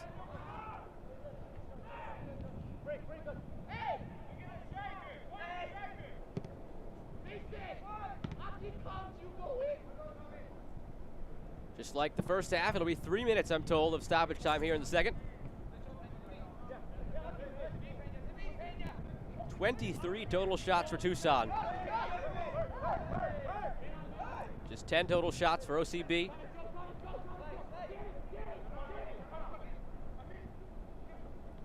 Williams takes his space. A chance to break for Tucson. Over the top to Cone. He takes it down. He has space. Can he tie the team lead in goals? Comes in. Anavisa. He takes the shot. He does tie the team lead in goals. Second of the night for Josh Cone. Third in 2 games. And there's the insurance that Tucson was looking for. Scored 45 plus 3 in the first half. And now he'll score in the 90th minute here in the second half. All brought to you by Cicharo. Good first touch on the right shore replay. Picked his head up, had teammates with him, and then he just curled it past the visa. In the first half, it was a left-footed curler to the far post. In the second half, it's a right-footed curler to the far post again.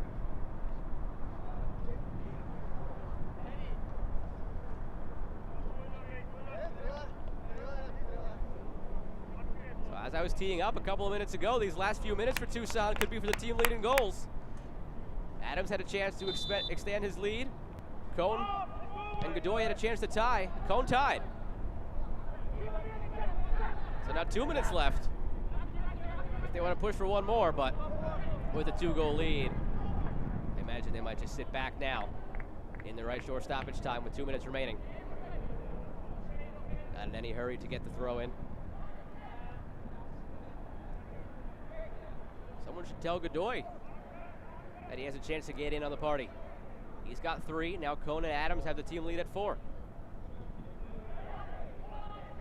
He's got 90 seconds to do it.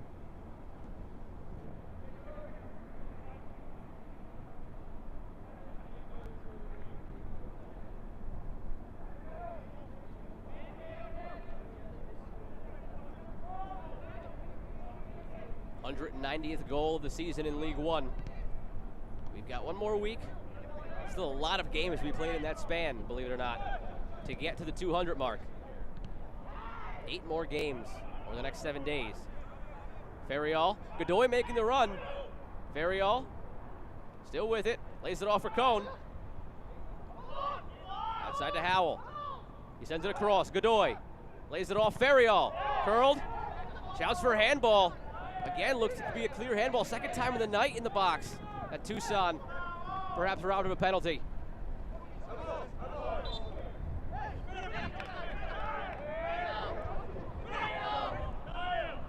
Ariel still looking for his first goal for Tucson ever since he was able to join the team.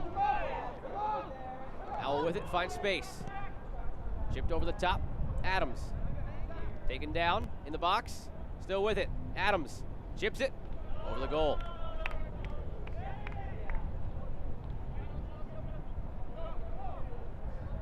Opportunity was there before for Godoy. He laid it off instead, like a good selfless teammate for Ferriol. Just a few seconds remaining on the season now for Tucson. We look to be going to a 2-0 win to end the season on a high note.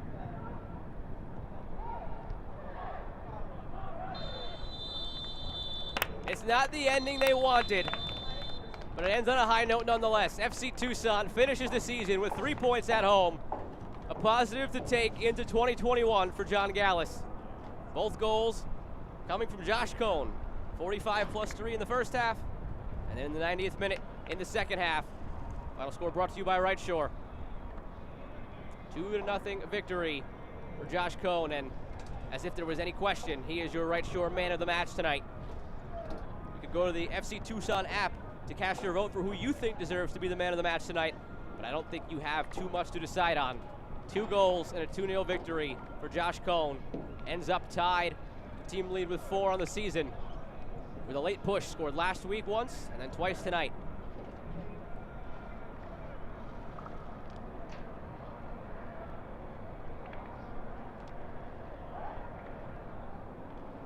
Gallus greeting some players at the end. Take a look at the save of the match, brought to you by Vantage West. Came all the way in the 86th minute. And it was the only save Marancio had to make on the night. And if that right there, just pouncing to that loose ball, is the only save you had to make, you know your defense had a really good night in front of you. A 2-0 win in the end for FC Tucson. Back in a moment to put a bow on this one on the Right Shore post-game show.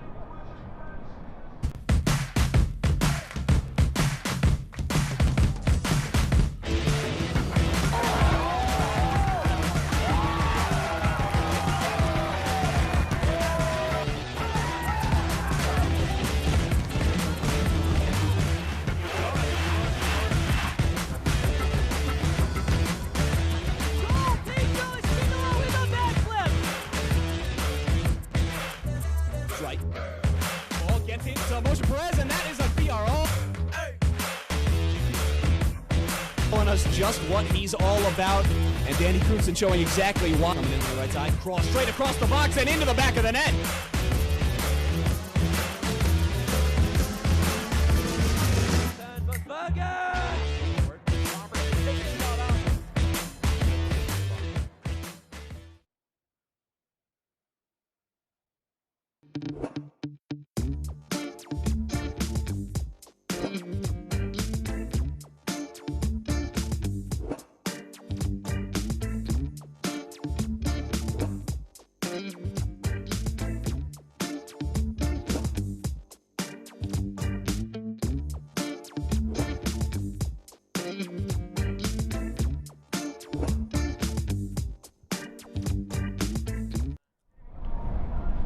Joe Malfa back here with you on ESPN Plus on the Right Shore post-game show from Keno Sports Complex. 2-0 win for FC Tucson. Both goals from that man, Josh Cohn. 4 on the season for FC Tucson as they end the season with 3 points on a high note, 6-6-4.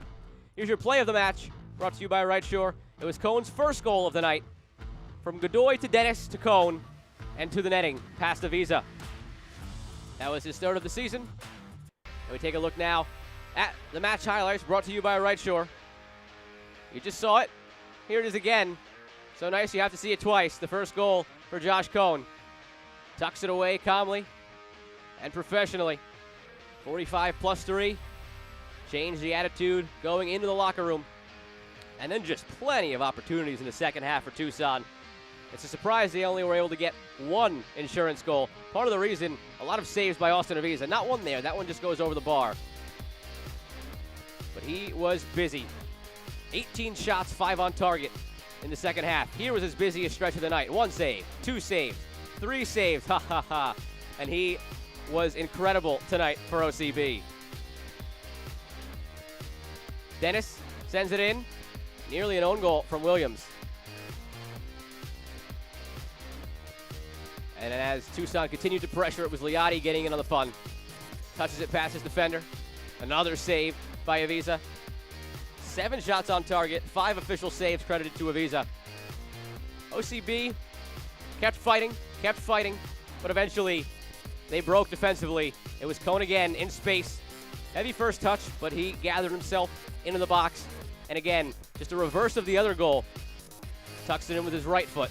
27 shots to 10, 7 on target to 1, 60-40 in possession, 2 goals to 0. Dominance all around by FC Tucson. They will end the season in 4th place with 22 points. And if John Gallus had his wish, this team would have been right in the thick of the playoff hunt in a 4 or 6-team playoff. Standings brought to you by Clear Channel Outdoor. Upcoming schedule brought to you by Sheridan. Big game tomorrow, 3 p.m. ESPN Plus, Greenville and Omaha. Omaha a chance to vault into 2nd place over Richmond. They're currently tied. Richmond plays on Wednesday against OCB. Up and down season all around for FC Tucson, but they end it on a positive note. They look now towards 2021 as John Gallus has laid the foundation for this program. To all the fans watching at the watch party, hope you enjoyed all season long being there with the memories created from the club. One last time, good night from Tucson. Joe Malfa signing off on ESPN Plus. Come back for some more action tomorrow at 3 p.m. on ESPN Plus in USL League One. This copyrighted telecast of the United Soccer League League One cannot be retransmitted, rebroadcast, or reproduced without the expressed written consent of the United Soccer League League One.